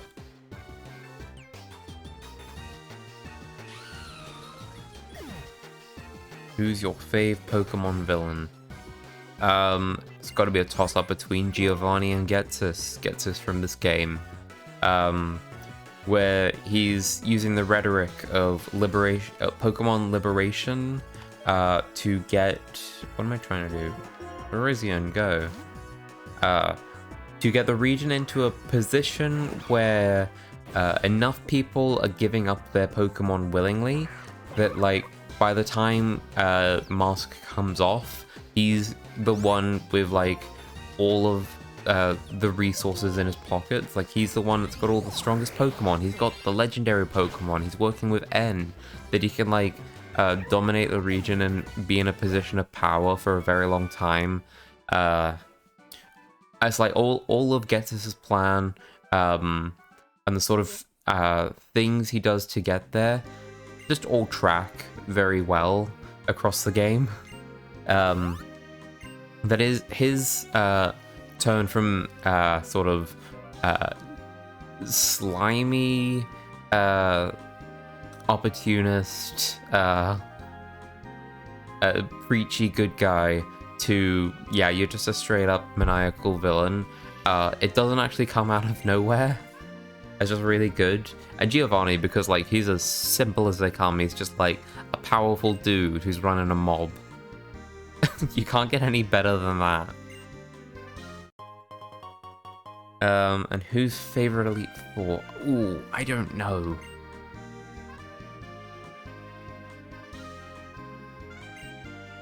Slimy yet satisfied. Yeah, exactly.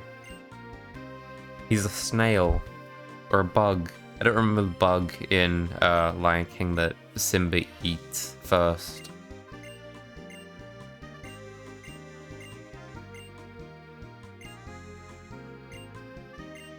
And I love this. Character moments for Sharon, where he realizes the sort of point of his entire journey.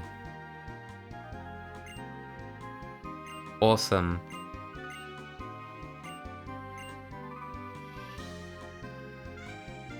I love it when they do their best. Oh no, a battle. I like Cynthia a lot, as much as it's not a great remake. I feel like I prefer her in Platinum to this. She says basically the same thing, but like those scenes in the distortion world where she goes along with the player, she doesn't even need to do anything. Just the fact that she's there and directly involved in like the villain plot, trying to like keep tabs on them. Definitely a highlight, I think.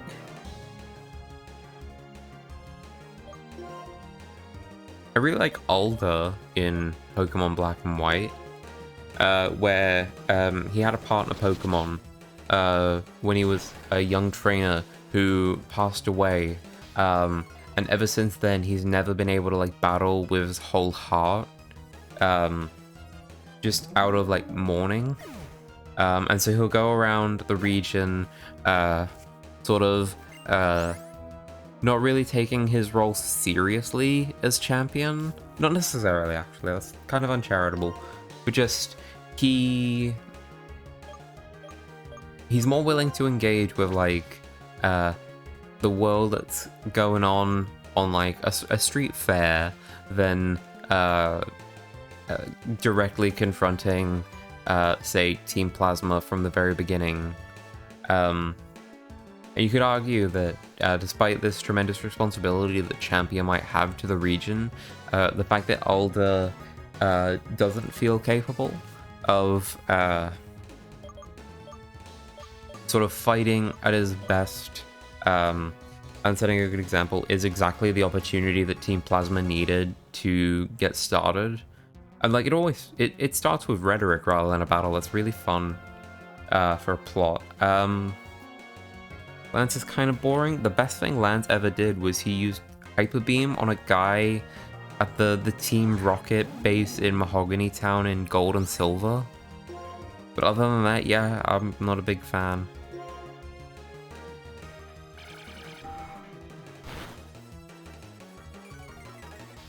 Same with Steven. Like, I'm kind of underwhelmed by him.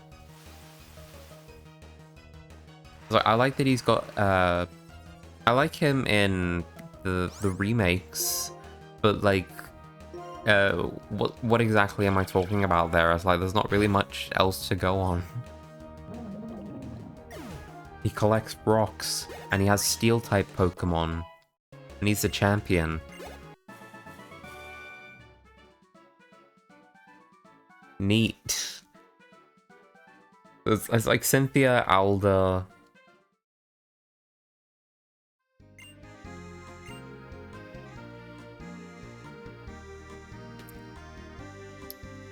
I think that's it, actually. Well, those are champions. Though, there aren't many, like, compelling Elite Four people. You get Karen from, Gold and Silver, who's like, weak Pokemon, strong Pokemon, it doesn't matter, just use the ones you like. You feckin' idiot. I can't believe you're at the end of the game and you have to have someone spell out the theme of Pokemon to you.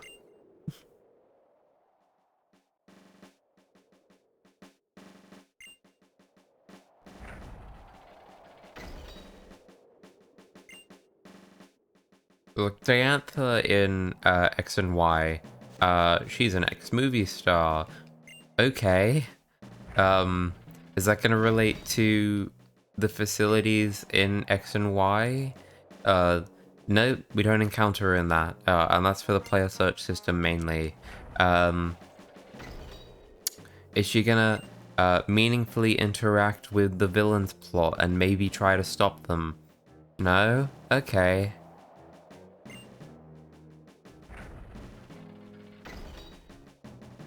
Agatha is cool just because she's an old lady. I imagine her leaving meetings to take her pills. Here's the thing. I like Agatha because she uses ghost-type Pokemon, and it's very likely she will become one very soon. So it's kind of like the dark thing to it. That said, there was only one ghost-type Pokemon, I'm pretty sure, in Kanto, but like calling her a ghost type Elite Four member is kind of insulting.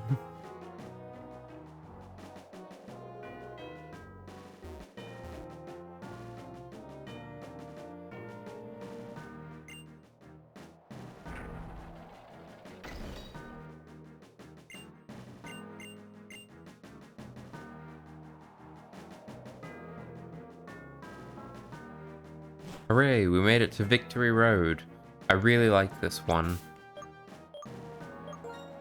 Make sure the repels.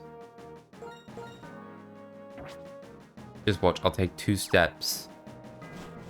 Repels effect wore off.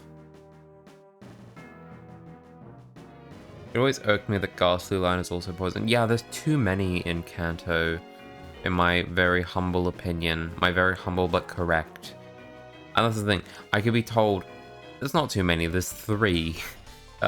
There's Muck, oh, hang on, there's more than that, but like, there's Muck, Wheezing, and Gengar. But then I'm like, oh, there's actually Arbok, there's the Oddish line, the Bulbasaur line, it's like, there's a lot of poisons, that it becomes really boring really quickly. That was just like the default secondary type.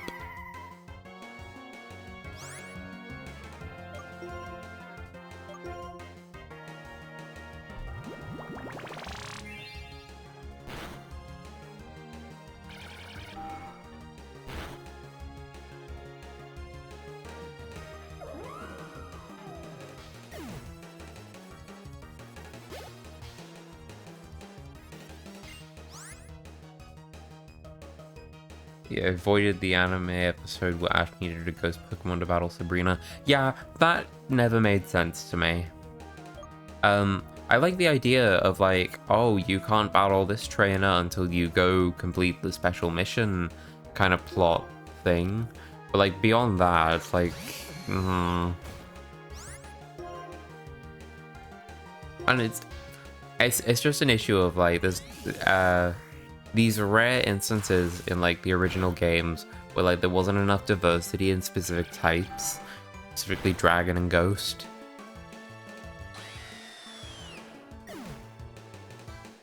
But no compelling reason at that, really.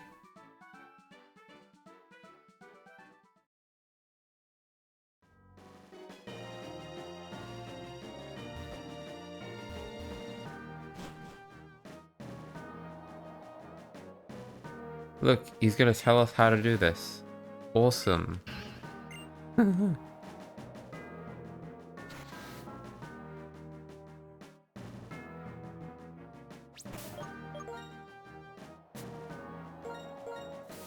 Trying to get through this as quick as I can.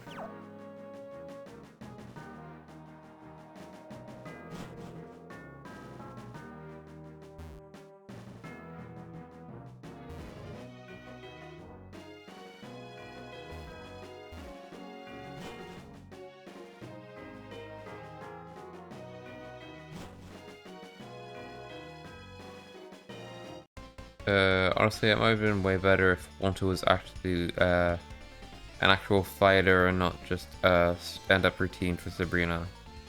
Yeah. What's the kind of irritating thing about the original anime is like, how many of the badges did Ash actually win through battles rather than like stuff like that? Yeah, like the making Sabrina laugh, the what is it, like he helped deal with a volcano for Blaine or something like that. I'm pretty sure he lost to both Misty and Brock. I'm pretty sure that was part of the plot. Oh dear.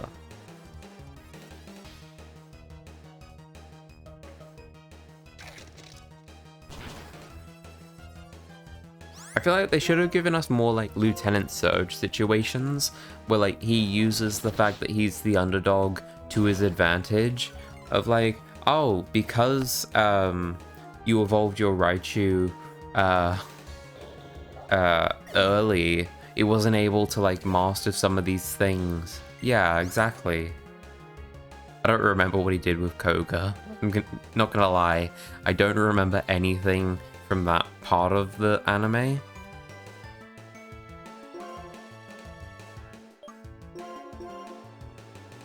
It's gonna be super funny to learn that that was around the time of the great, the Safari episodes, because I think that's the same area in the games.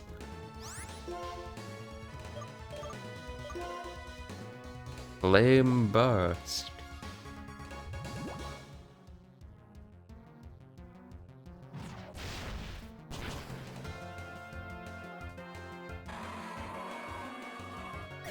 I'm pretty sure Victory Road is actually going to be the longest, most tedious thing for the rest of the stream. But I want it to be like a, how the fuck do I get around kind of situation. Nope, not that way. So I think I need to be on up there.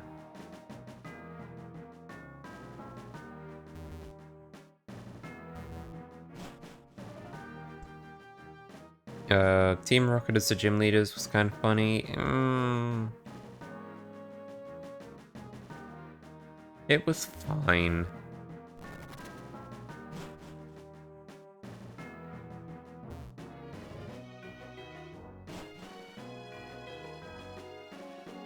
Because, like, as funny as it is, I just sort of think about what we missed out on. Giovanni with Mewtwo versus Ash. And I think that would have been way cooler.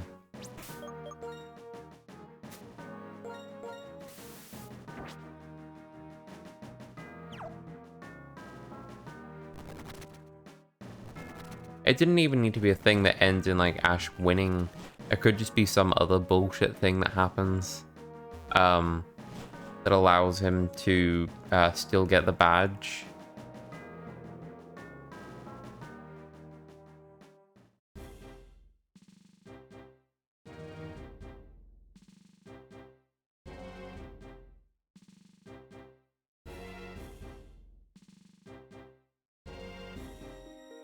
I don't remember if this was a thing in the anime, but like, didn't Gary not get that badge?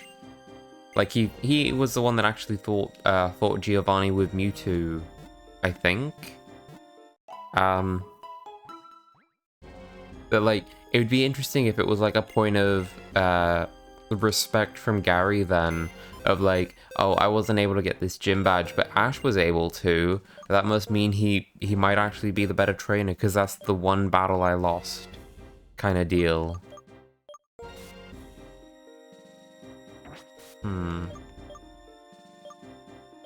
I don't know, I think it could be super fucking interesting. Who's the worst gym leader? Bugsy comes to mind, as much as I like Scyther. Worst.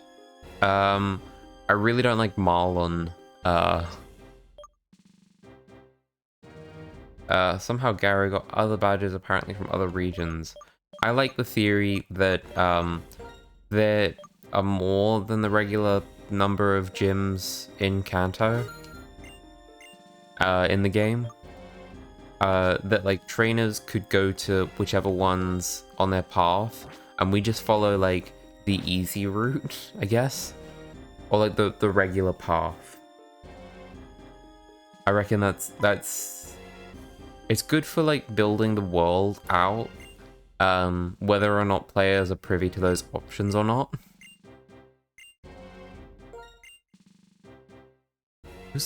Yeah, I'm not a big fan of Marlon from Black and White 2, because Team Plasma are basically like terrorists. Which one is this? This is the fighting one, I think.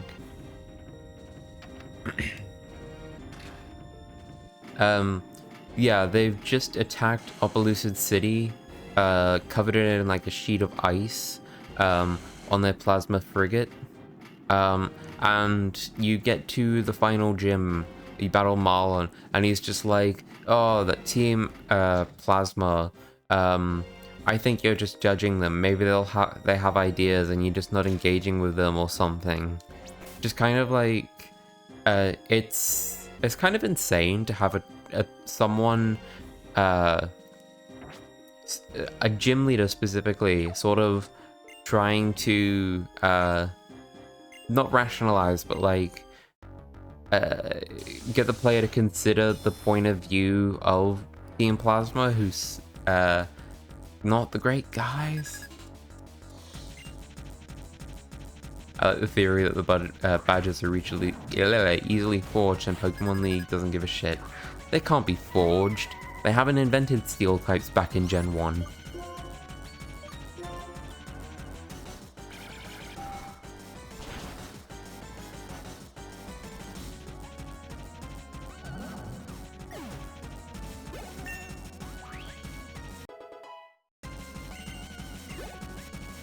I mean, it is a fun theory, I'm not gonna lie. But, yeah, there's no way they're gonna confirm that. Let's see, what other terrible gym leaders are there?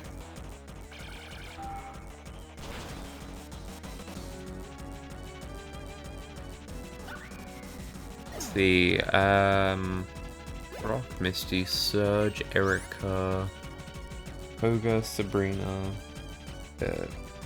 Blaine, Giovanni, they're all fine.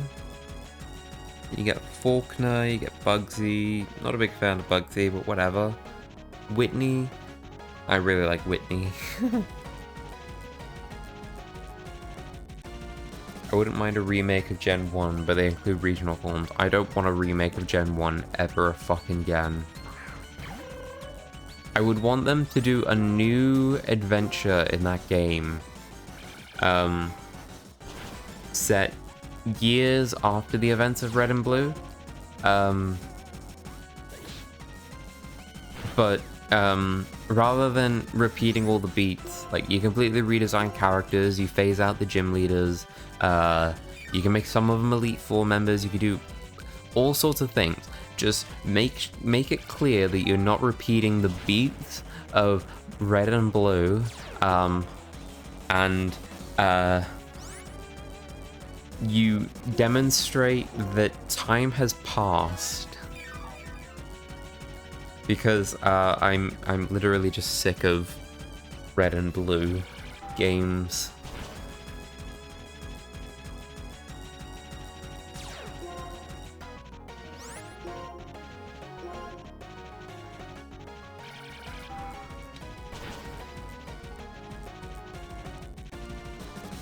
But yeah, I would like regional forms in more shit.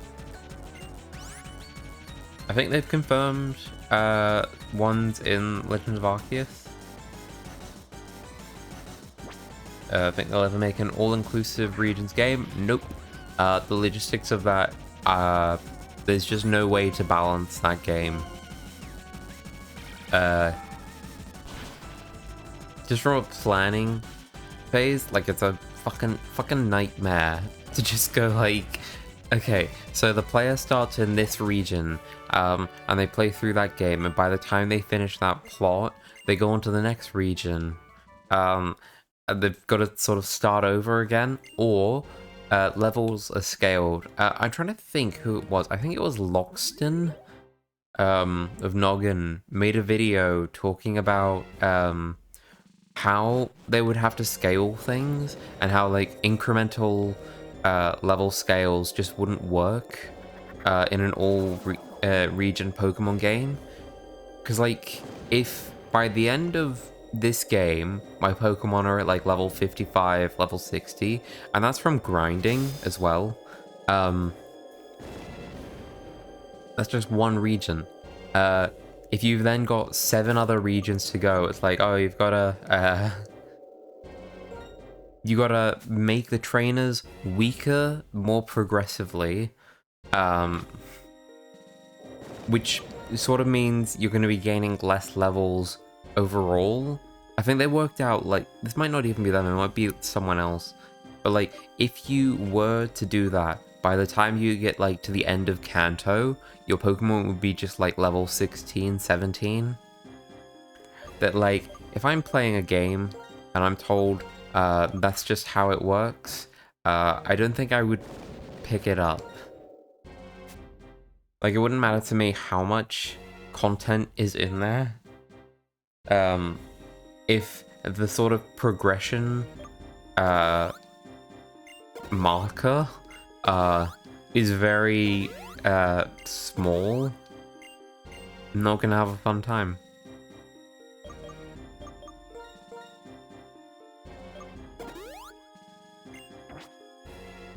Now, I'd be singing a much merrier tune if it was just like a re-release of past games on a collection, rather than just like on a single cartridge, and you play through all the regions in sequence.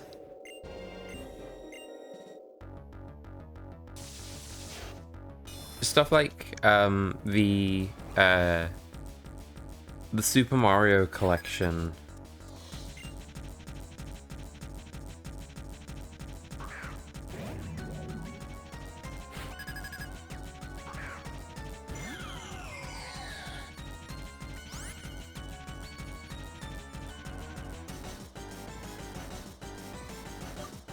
Sort of like that. I'm imagining you can call it like the Pokemon Red collection and the Pokemon Blue collection. And you go like, oh, this one has Pokemon Red, Gold, Ruby, Pearl. And this one has Blue, Silver, Sapphire, Diamond, and so on. That's Nintendo's naming scheme, just add Ultimate to the title. Yeah. Not a fan of that, to be honest. They should consider investing in a thesaurus.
I knew grinding to make these Pokemon super leveled would pay off. This is way easier.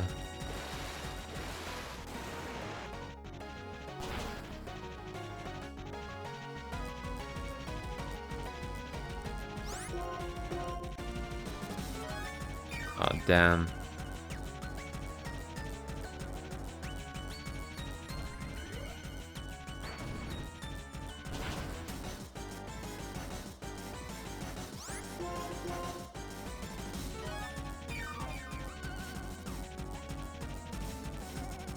Dude, we just need an idea like the fidget spinners just to make 100,000, then we're set, invest that wisely. Put all my money on Apple stocks in the 90s. When was Apple stocks like a meme? The whole like, oh, don't invest in that. Don't invest in Viacom. It's a doomed thing kind of deal.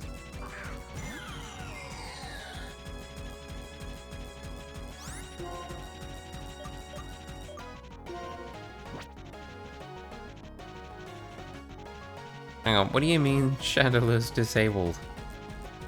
Oh, Curse Body, isn't it? That's rubbish.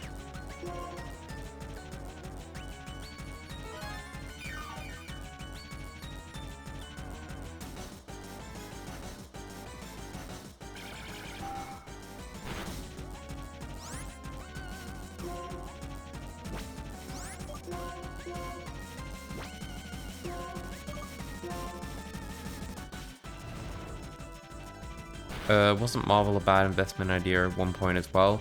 I'm pretty sure they were going bankrupt in like the 90s or whatever, or several times, to be honest.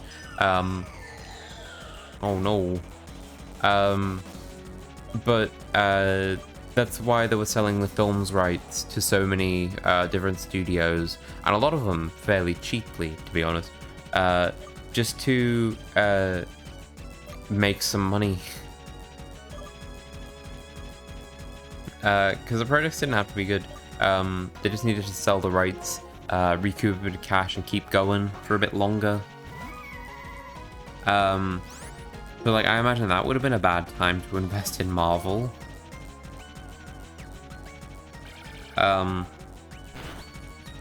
That's the thing.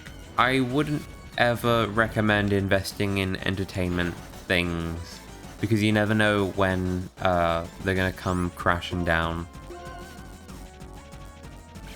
I'd just be like super anxious about that. It's like crypto, because the value of it is essentially imaginary, and it's just what the people agree it to be. It's like you might be convinced that it's worth investing in these things, but it's just as likely to explode in your face than not.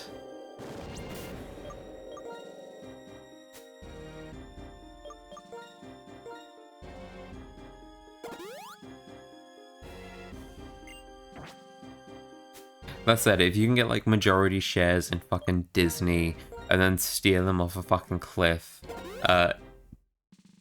the person to do that has like my undying respect. I guess real estate has also always been a decent investment. No, we need to stop landlords. They have too much power.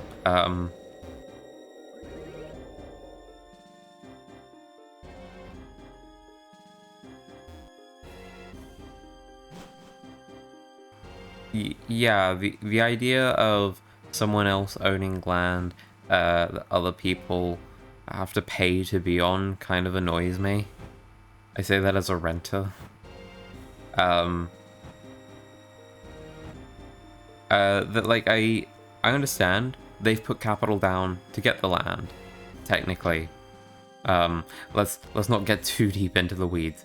But the idea that they should then be reimbursed just for owning the thing rather than and it's something that they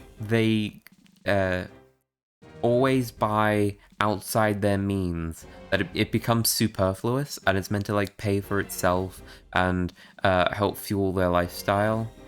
That like it's not work, and it's not what I would consider a valid investment. Because you're not investing in other people's ability to afford housing. Otherwise, rent would be much cheaper than it is today. It's not increasing at the same rate as inflation. At least, definitely not in America. But if you were a homeowner, wouldn't you see it the other way? No, because I would live in the home that I own, and if I didn't want to live in it anymore, I would then sell it. And move to a different one.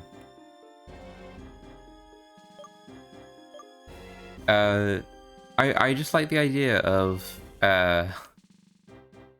the people who live in a place are the ones that own it. Just because like it doesn't feel beyond the means, I guess.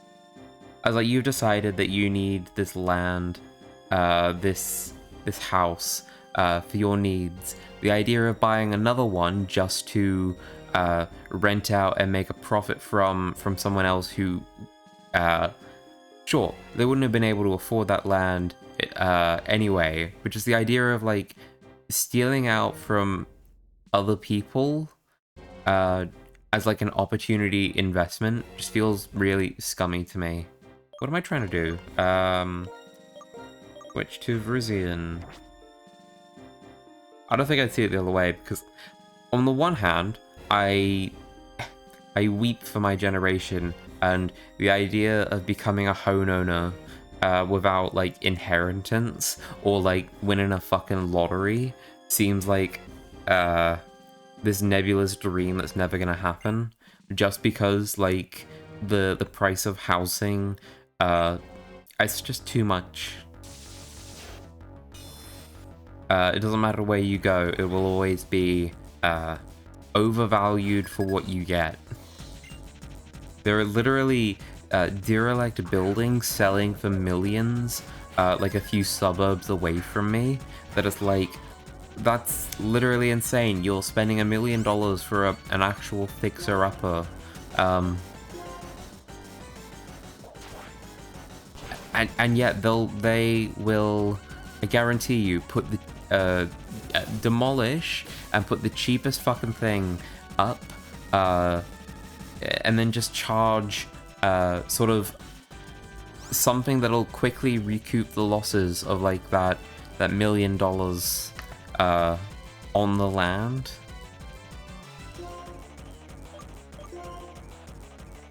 I guess I'm imagining like they tear it down a derelict building, which whatever, it's a waste of space if it's dysfunctional. But then they'll put like 6 or 7 small compact flats on a plot of land, and that's how you make your money back. That's really shitty. I don't know. I think it's also a lot more complicated than I'm willing to get into at like 11 p.m. While I'm playing a children's Pokemon game. No, I don't need to switch.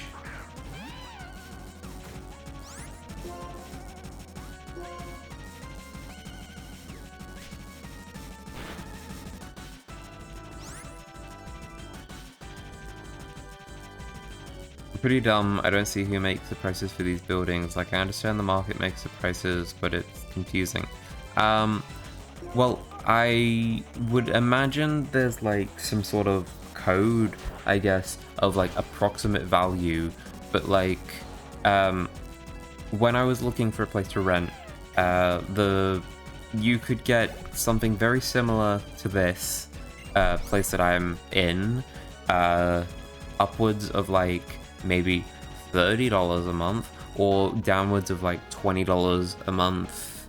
They're like, there's a general ballpark figure, but like how it's calculated seems very fucking arbitrary most of the time.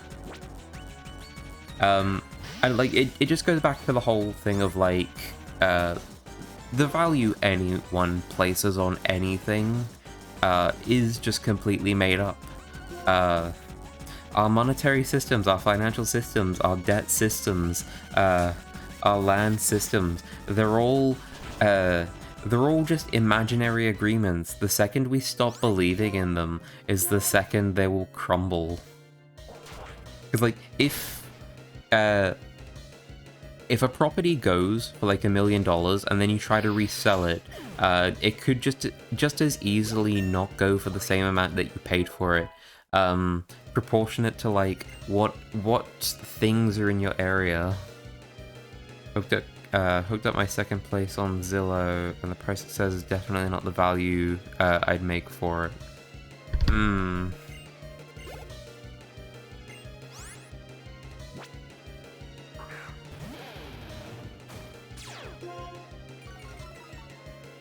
don't know. I'm glad that there's some assurances with like what landlords are expected to do, at least in Australia, for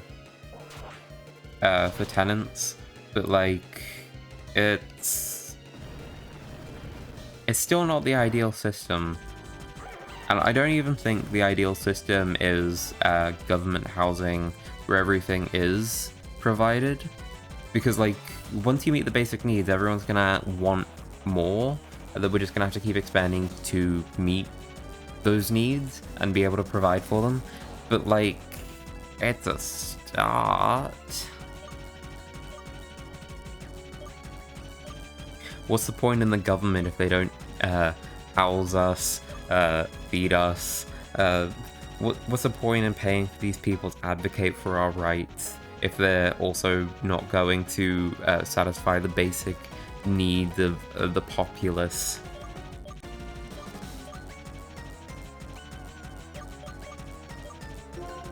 It's Super Radical Hour with Neko.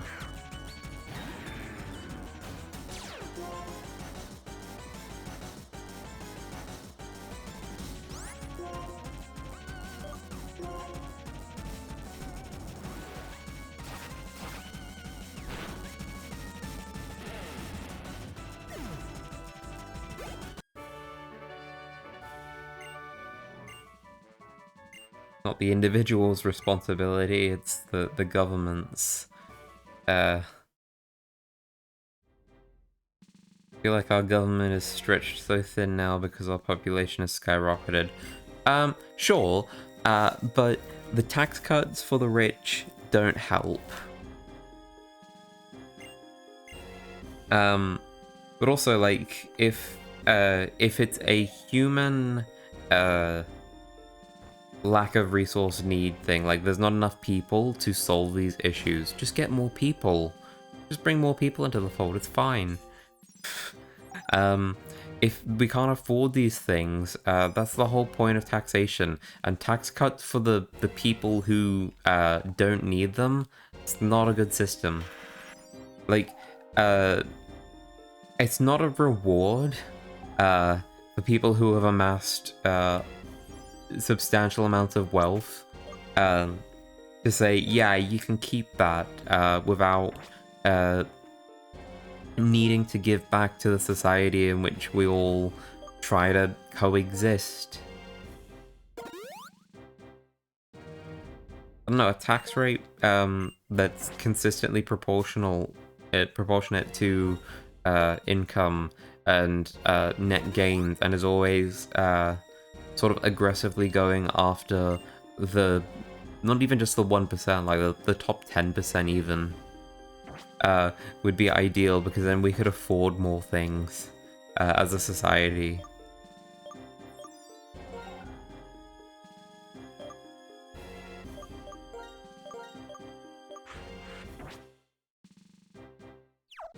But again, it also goes back to the whole thing of, like, all of our systems are just imaginary because some people at some point in time agreed that that's just how it works.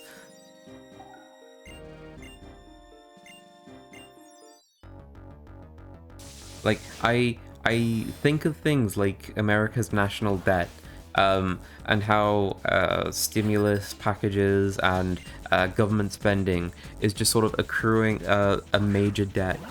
And then I think of, like, the $700 million or whatever government spending of, like, surely you don't need all that money.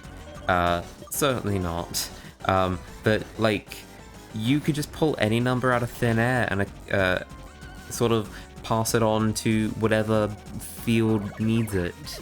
And just decide that it's it holds its value up until the point where that value then needs to be paid back. There definitely needs to be a tax overhaul, especially here in America. Absolutely. And if the opinion of some Australian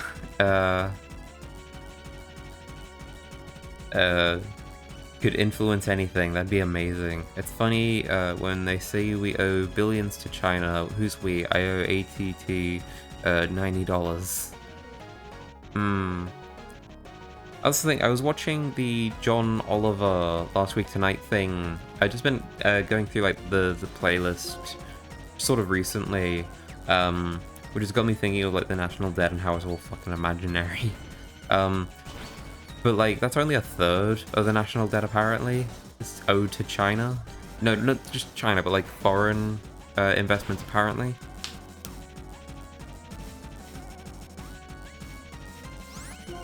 And again, if financial experts are unable to explain why the debt accruing is so high, but the interest rates are so low, it just literally just goes to show it's all fucking imaginary.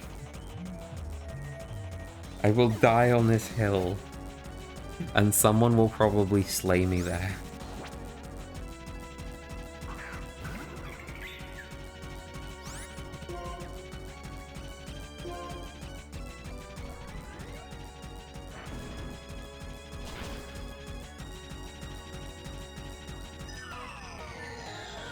Yeah, that's just sort of gets me thinking of like another thing of like when people say we're all in this together, you really got to look at like from what perspective are they saying those words? Because someone like Elon Musk saying we're all in this together, no, he doesn't fucking mean it. And no, we aren't all in this together because there's different pillars of in thisness.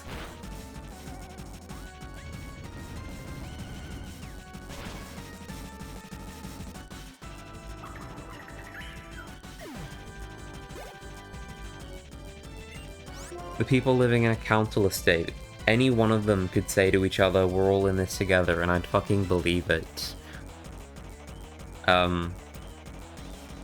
Yeah, but the second anyone with a position of like authority, power, or sort of financial stature, even social to an extent, says that, it's like, no, they're fucking lying. Honestly, that keeps me from wanting to build a lot of wealth. With my luck, once I amass a decent amount, it will be worthless. Yeah, but so long as we're participating in, like, a capitalist system, like, there's no harm in trying. Because just think, with global warming, we might all die before we all realize that it's all fiction. The wealth systems. What am I sending out? I am sending out Hacksaurus.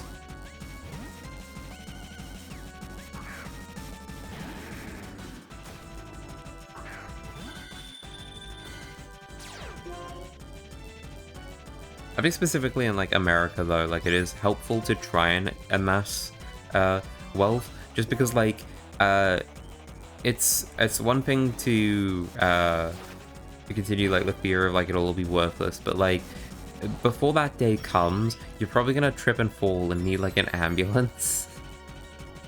And your healthcare system fucking sucks.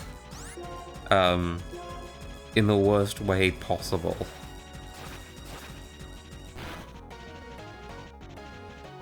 I could probably attribute that to most systems. Like, they all suck. They're all... And I feel bad for Americans who have to put up with that system, all these systems in place. A sort of middle class and down keep beating them up.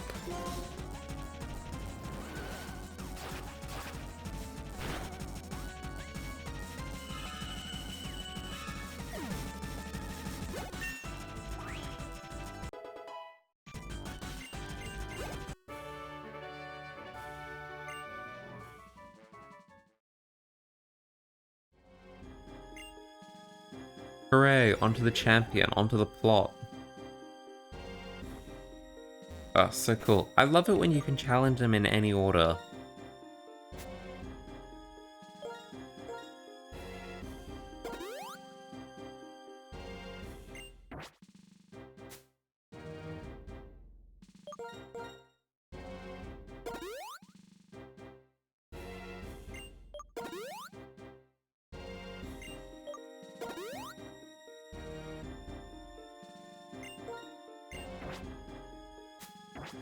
Hooray! Yeah.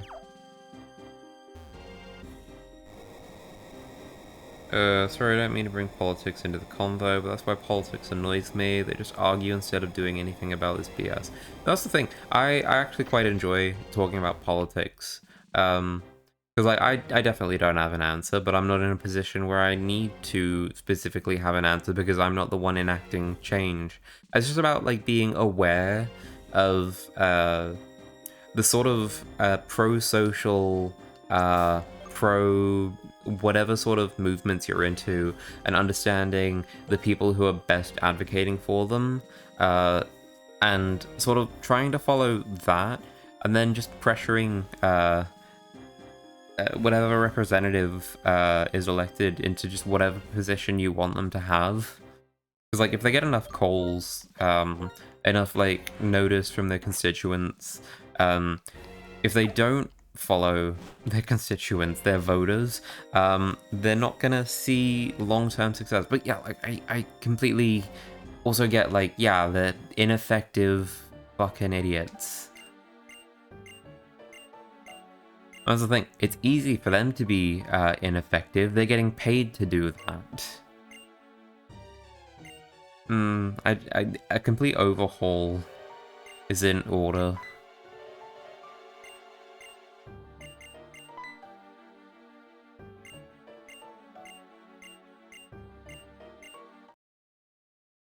It's the plot, it's the castle coming up.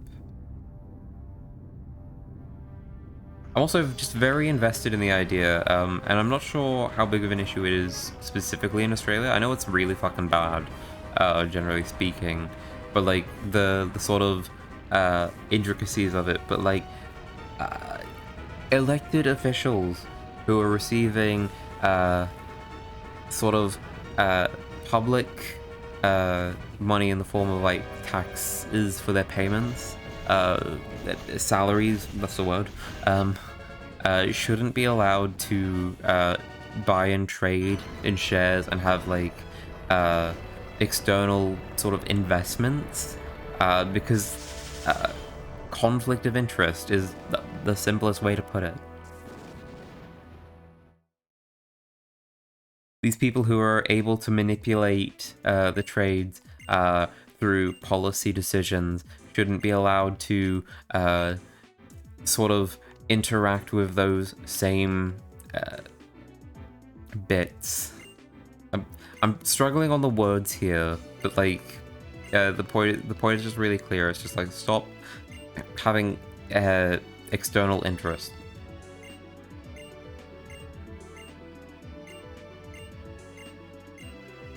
Unless it's like a Magic the Gathering convention, because like, no fucking way are you going to be able to enact policy that'll positively impact Magic the fucking Gathering.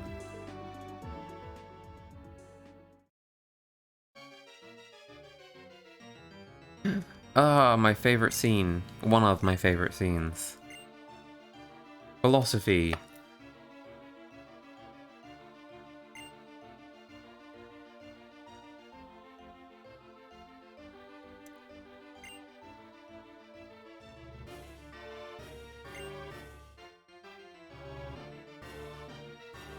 I really like these 7 sages.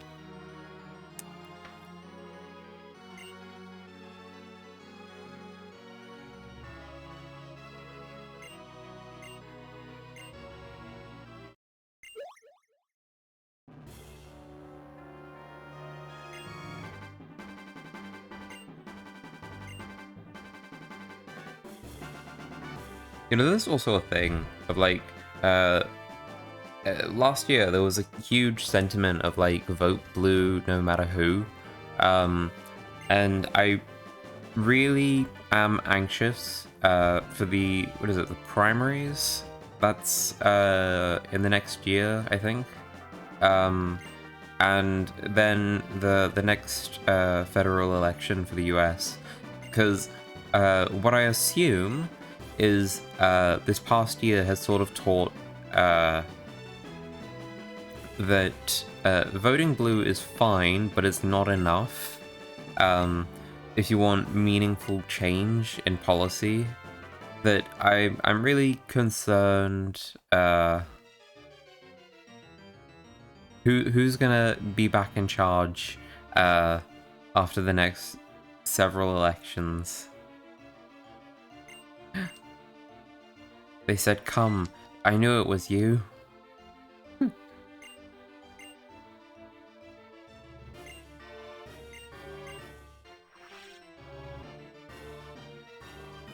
We gotta go into N's room. Oh, wait, hang on. This is, yeah, his sister's. Yep, she heals our Pokemon.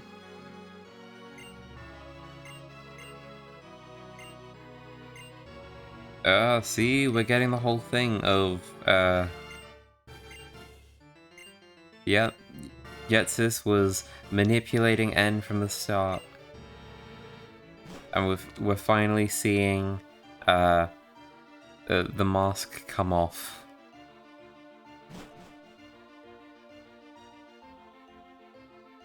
Oh, how do the children say full tilt villain?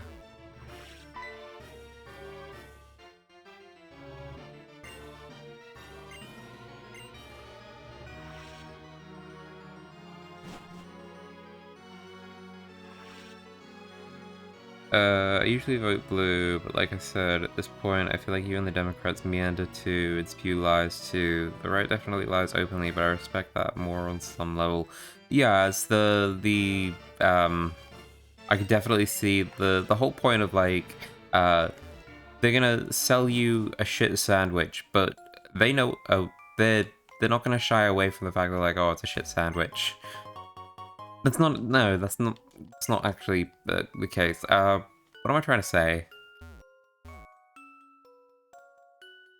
was like, they will, what you get is exactly, what they say, I guess. As dreadful as it is.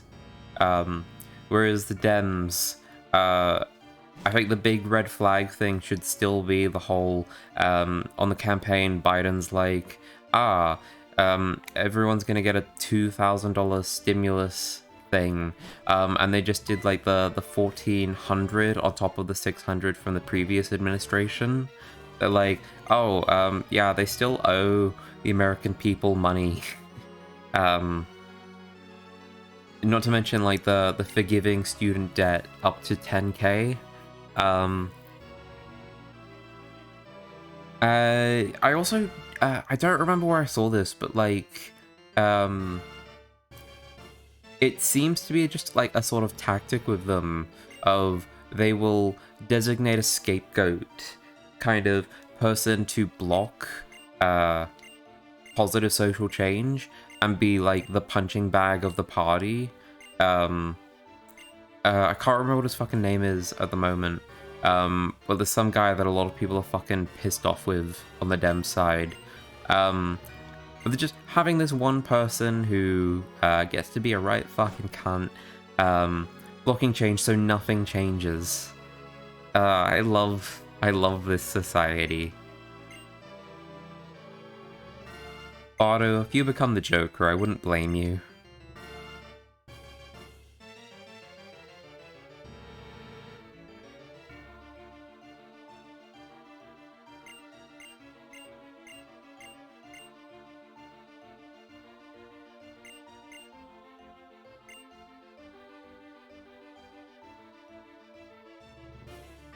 The ongoing issue with establishmentarians.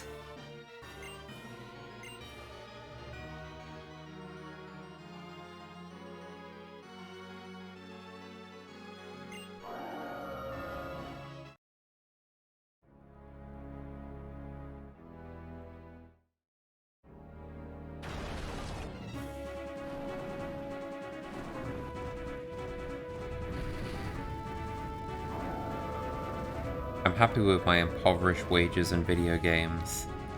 No, you need to be super miserable so you could become the Joker and do a society or something.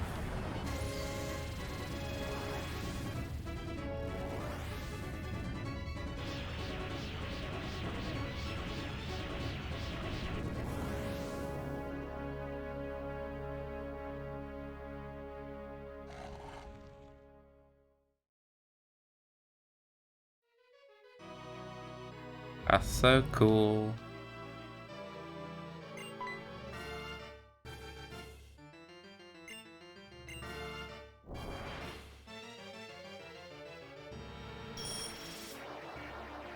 He's absorbing the energy, I think.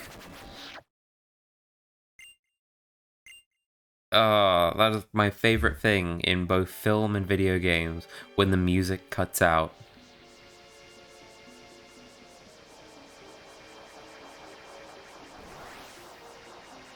That was my favorite part of Sword Art Online Abridged. When in the final fight with what's the guy who made SAO? This was back before it became shit.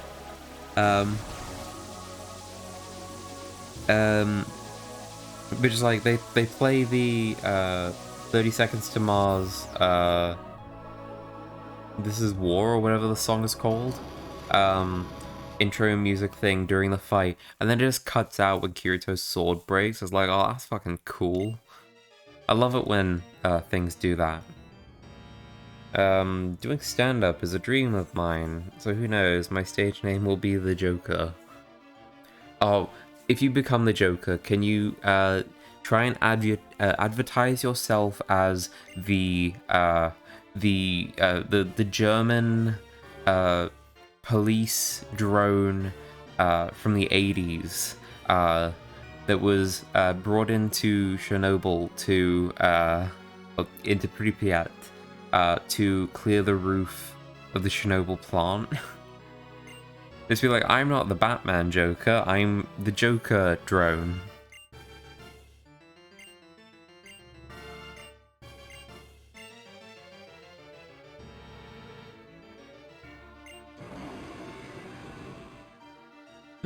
That's so cool, look, he's angry. I love Zekrom. So, it's the embodiment of cool. Look, it's glowing blue.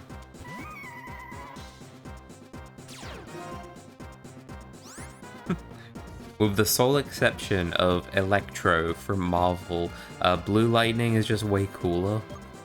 Just like blue fire. Oh, I'm very anxious about killing it.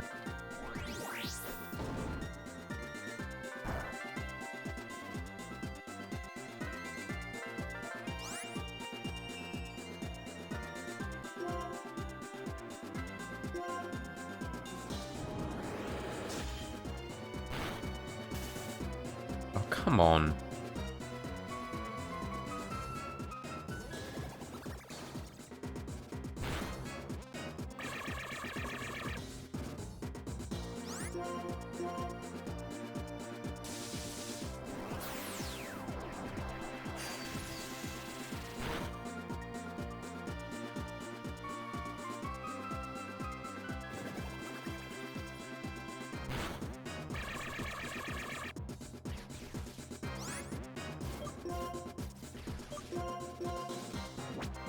I don't know why I was gonna weaken it. I could have just used that.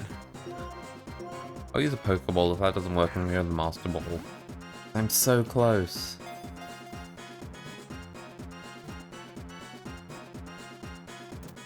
Oh, that was easy. Hooray.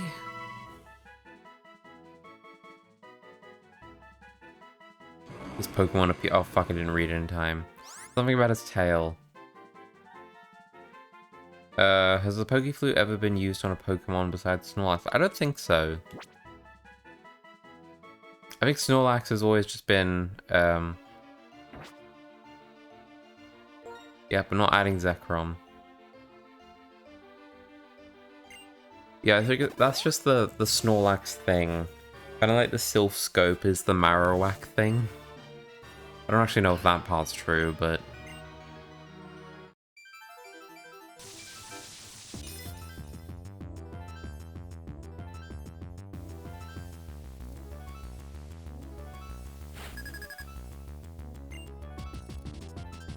Oh my god, listen to all those prime numbers.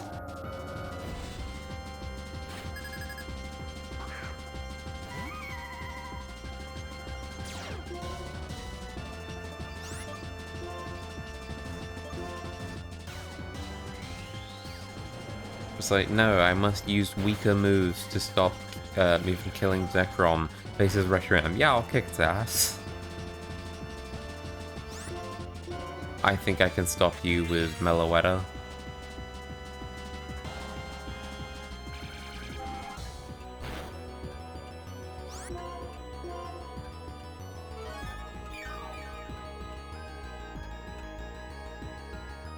Okay, it might take a while.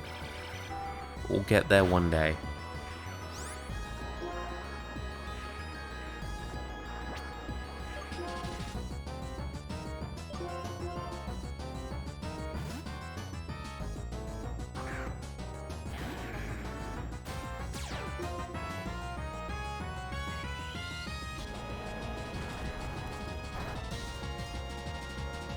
Ah, take that, you stupid fire move.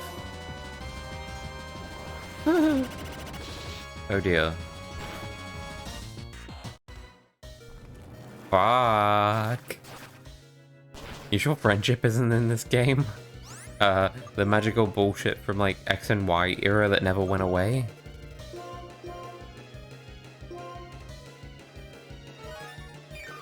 It's like surviving on 1 HP feels really fucking lucky to me.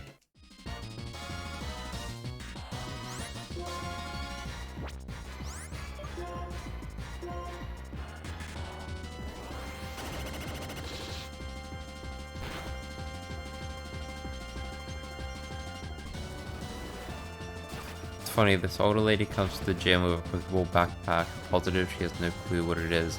Probably just from like grandchildren, something that was lying around maybe. Back from like the 90s.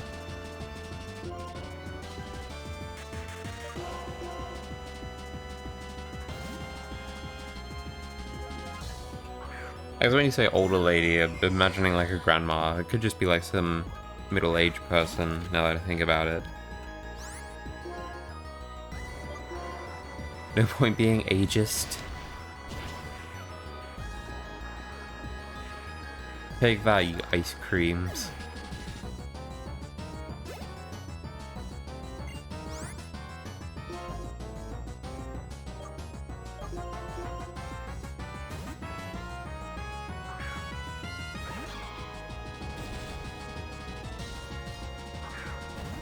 It was a slight shame. I'm not going to be able to complete this game in the next minute and... Yep, next minute. Then it would have been exactly 3 hours. This would be a hell of a place to end it. Like, bye, I'll be back on Friday to finish the game. Do one battle, walk across one floor.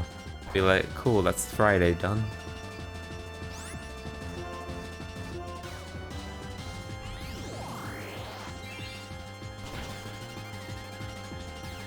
Say late 40s, early 50s. I'm guessing she obtained it from children, grandchildren. Yeah. Either height of the craze or like the newer generations that don't understand how good it used to be. I'm not salty, I swear.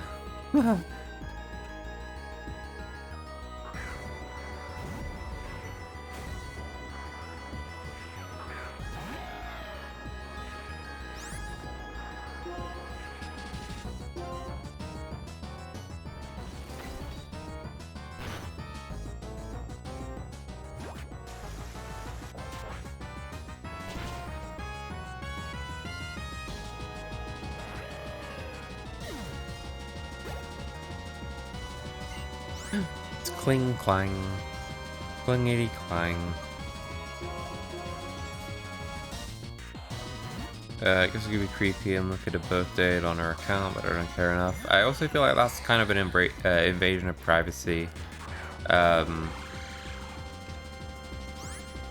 Like targeting a person, looking up their personal details.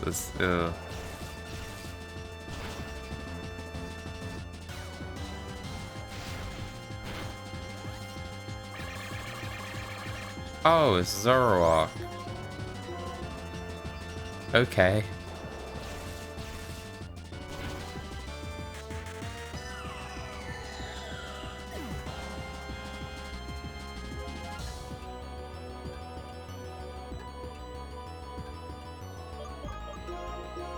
That answers that question. Virizion, let's go.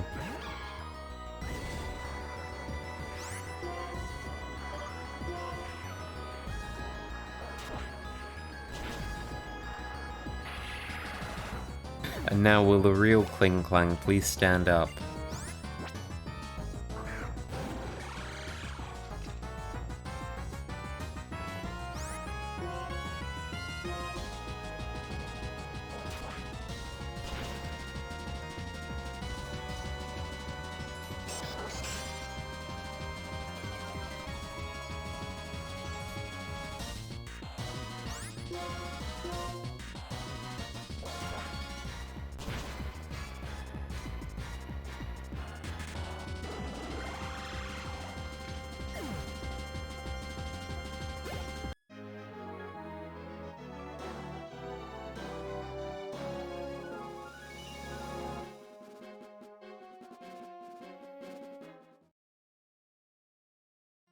Yeah, I guess I could sort of understand, like, the, Oh, hey, it's one of these scenes.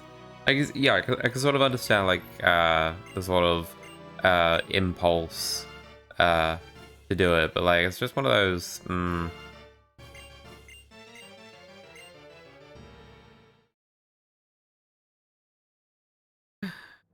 Plot. Oh, I love it. You'll think you're worthy of the name Harmonia.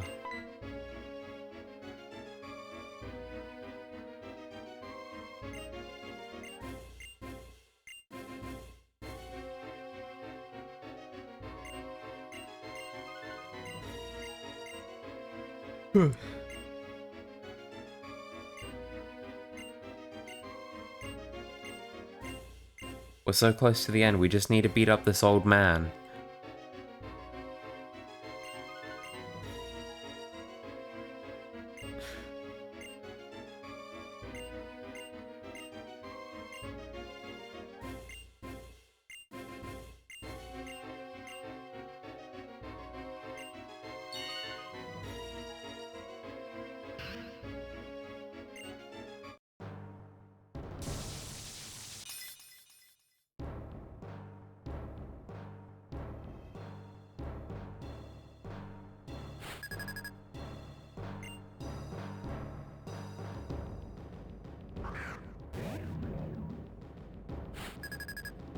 I love that this theme is mostly percussion, it's great.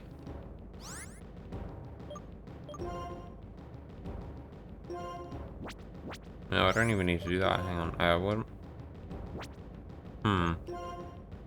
Let's see.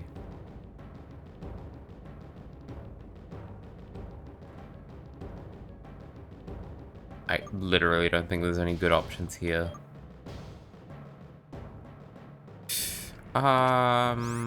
Immune to Ghost, actually. Might not be a bad shout.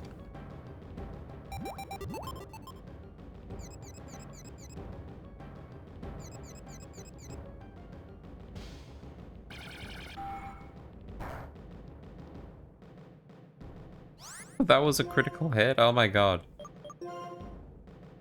We'll see how our psychic does. Only slightly better. Oh shit. Of course that's the way with Pokemon. It's like, oh, you got poisoned? Guess again, sunshine. Oh, you got confused?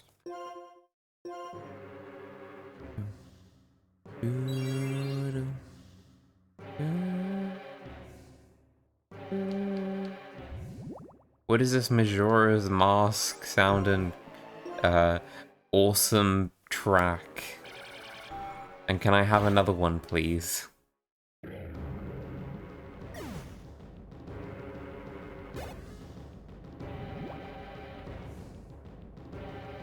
Dang, I put in my 2 weeks here at this overnight job, so I probably won't be able to catch you guys streaming anymore. That's okay, there's always the upload, the archives.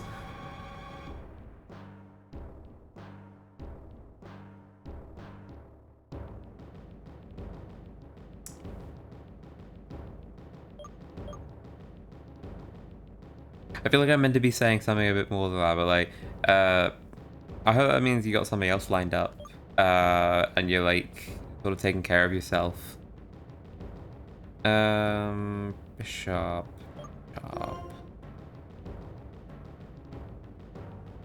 We're gonna get out sped, probably. Parisia?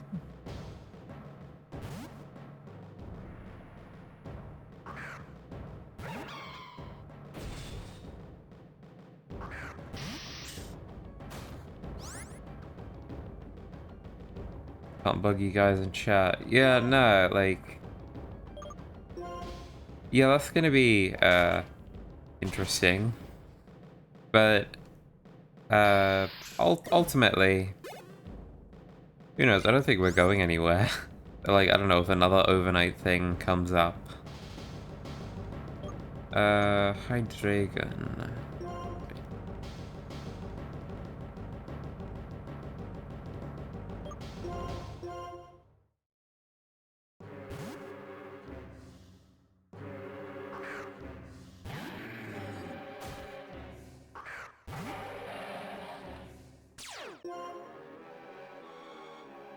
I have another job, so I'm going down to 1 for the time being. That's alright. As I said, as long as you're taking care of yourself, that's the main thing, isn't it? Oh dear.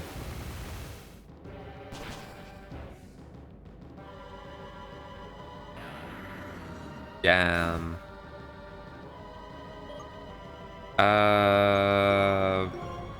Yeah.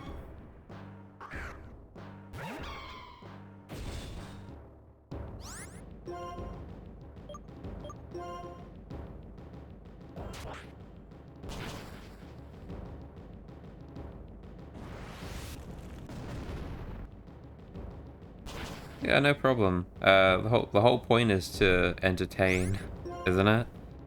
Like, if we entertained one person, that's, as far as I'm concerned, a job well done. Hmm. Hooray, we beat Hydreigon.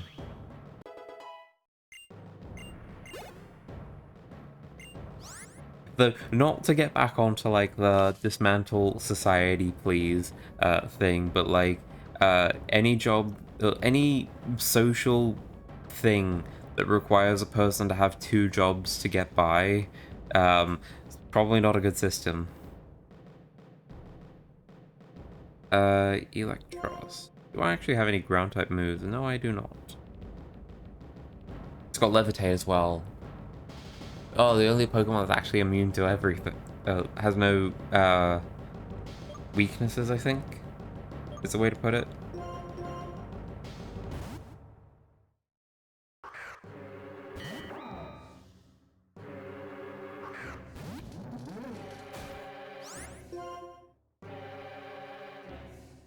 Let's see. Was actually gonna do anything. Slash. Use a slash attack. Oh fuck, it's got flamethrower! Shit.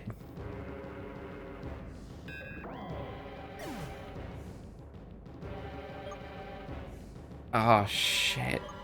Shit.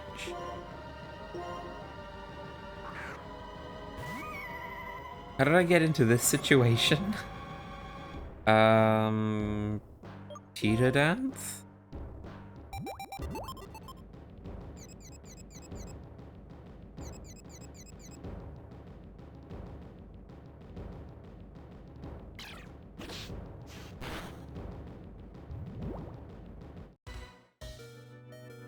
I mean, it's partly my fault because I accrued some debt, but still, even with no job and 1 job, I really can't make it. So I need to start thinking of careers that will pay more. No debt, I mean.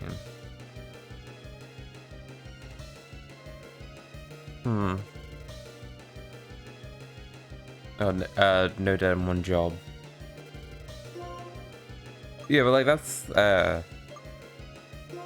it's just very clearly why, like, investing in social programs, that like these things don't sort of consistently hang over people's lives, because the experiences you have are likely very similar to so many other people that, like, should we not be trying to stand that out so everyone can live comfortably?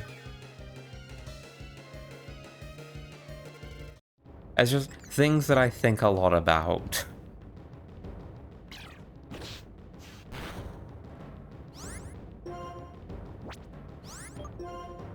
But like, the context for why a person has to work 2 jobs is irrelevant to the fact that, like, when a person needs help, if you don't help them, you're just an asshole. Well, context appropriate, but like, obviously no one's saying the homeless man on the street who refuses to help for some reason is an arsehole because, like, they're dealing with something so dreadful, but I definitely think social programs are beneficial, but there are people that take advantage of it. They need a better system to distinguish those people. Well, that's why they often have, like, very specific criteria for who can qualify for sort of welfare checks of different things. A sort of notorious one is like disability payments. Where essentially you have to prove that you're disabled and in a position where it impacts your life in a severe way that would impact your ability to work. Now, how do you prove that you're disabled, um, impaired, and all that? Should be really easy. But there was a thing recently in the UK about like all the hoops that people have to jump through and consistently still have to jump through. That it's demeaning, I think. But like, yeah, I agree. There should be some sort of thing to make sure the help is going to the right people, obviously. But I would also then say it's like, oh, well, then we just expand the social programs, so it's sort of like an endless supply. I don't know, that's real pipe dream shit, that is.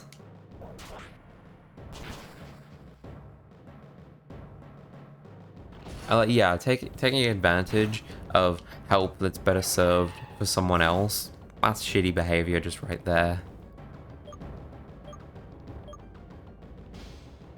I saw people at Walmart clearly buying one-time party barbecue stuff with food stamps a lot when I was cashiering. Right.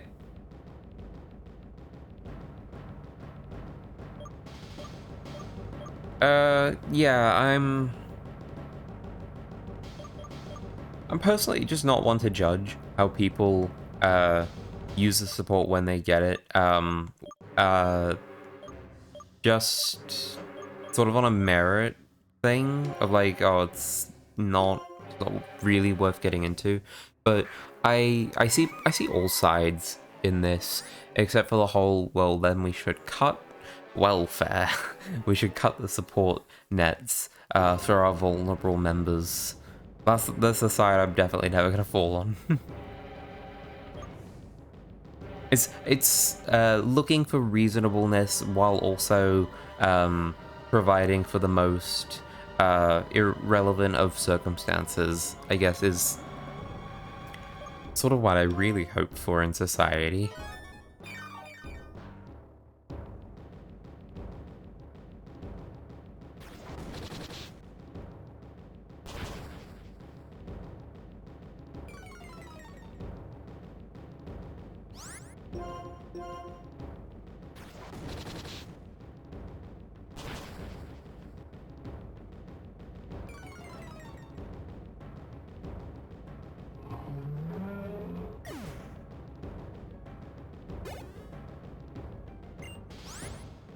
I mean, it's funny to me, if I'm honest, because these people are spending all their stamps on one thing. Yeah, and I sort of wonder then if, like, they are sort of afforded that ability in that specific instance because of sort of support from other avenues at the time, and like whether that should disqualify them for something or not, I'm really not to say. Yeah, it's just interesting to think about the sort of level of support, the follow-up to it, how yeah, just all the funniness. I don't know. I've really started to get tired. That's what politics does to people. It either bolds them, makes them grey, or tires them out. But yeah, yeah. That's the most I could really say at this very second.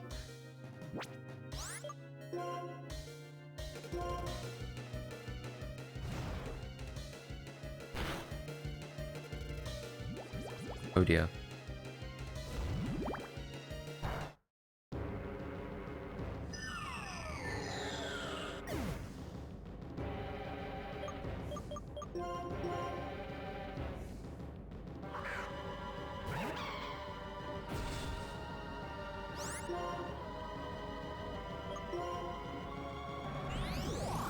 Can we do it? Can we end this game? Yep. We're the greatest. And we didn't even need a fucking Drapion.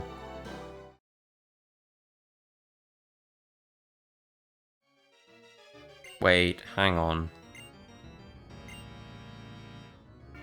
There's the real question. I say that facing Adler is the true ending. I don't have to do that, do I? I just need to have the credits roll.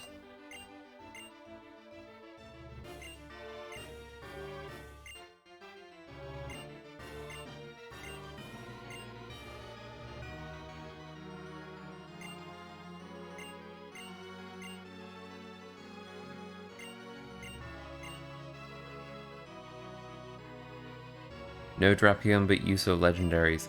That's the thing. I planned this. That's the thing. I don't like the fact that I have a Haxorus on this team. I really like Haxorus, but like my thought process was like I will use Pokemon that are dual type and there's no overlap. So I've got like Caracosta, that's Water Rock. I've got Chandelure, that's Ghost Fire. Got Meloetta, my favorite Pokemon. It was an event legendary, so I had to actually like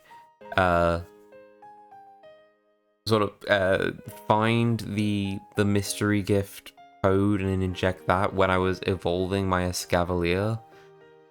Virizion, Grass Fighting. I could have used an Amoonguss, which was Grass Poison, but I decided, no, I don't really feel like it.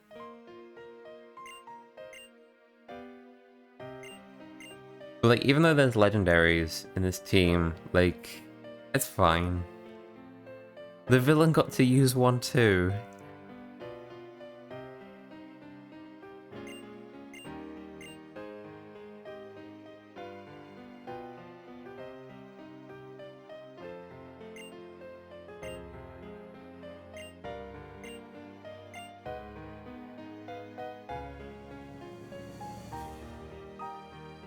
Is there any good reason now to have a single type Pokemon?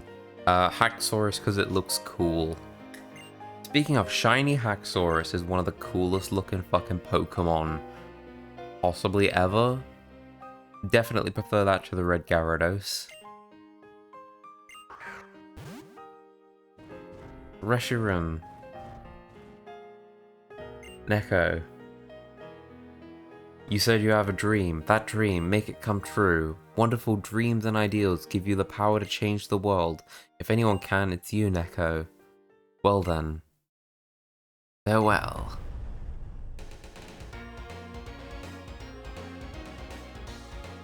Fucking love this credit music. It's so good.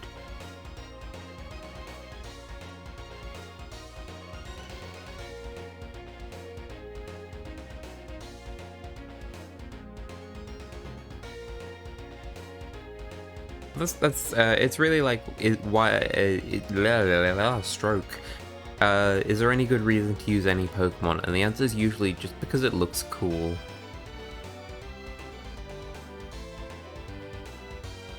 Oh hey, James Turner, I know that name. There he is again. And again.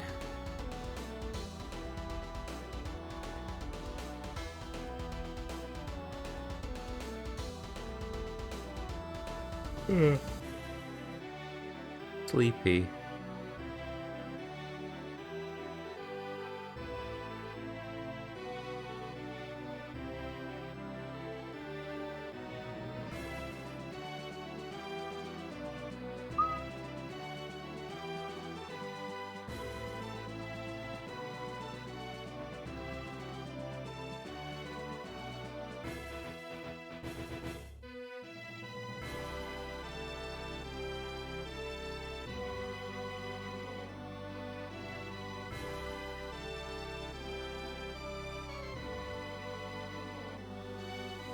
I hate how many Pokemon are also flying type.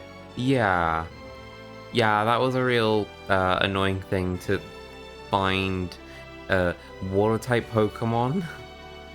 Because there was just too many overlaps, and like, yeah, I don't like Swanna that much that I wasn't going to use it anyway. But that's water flying.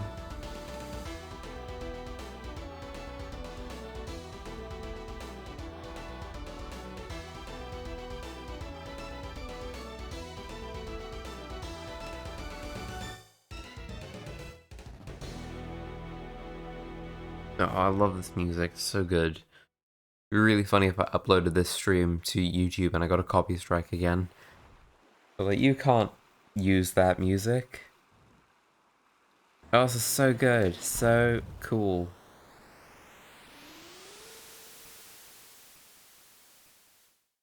I don't care about the fact that he's actually escaping justice. Let my boy go. Oh fuck yeah, Gyarados is an odd one. Like, as far as I'm concerned, the game says the end, so I'm not doing the post game on stream. Probably. If I do the post game, that's Friday stream sorted. But I also don't know how long that'll take.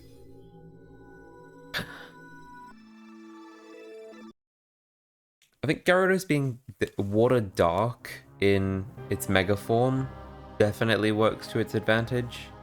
But yeah, water flying, not a fan. It doesn't even learn fly. Can you imagine flying around on a Gyarados?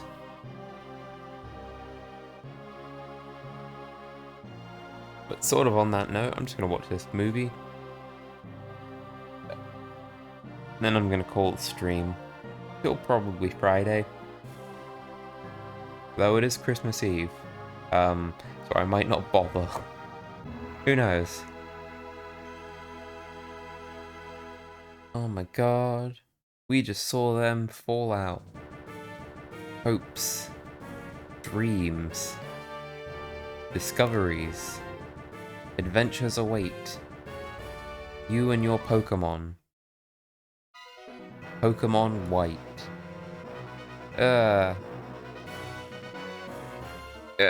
eyes.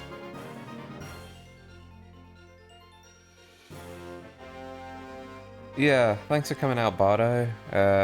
Peace out, have a Merry Christmas if I don't see you. Same to you. Or whatever holiday you celebrate. I'm not gonna judge. Happy holidays, I think, is the most inclusive phrase. But yeah, have a good one, and I hope, yeah, whenever, words. Hope things work out in the end.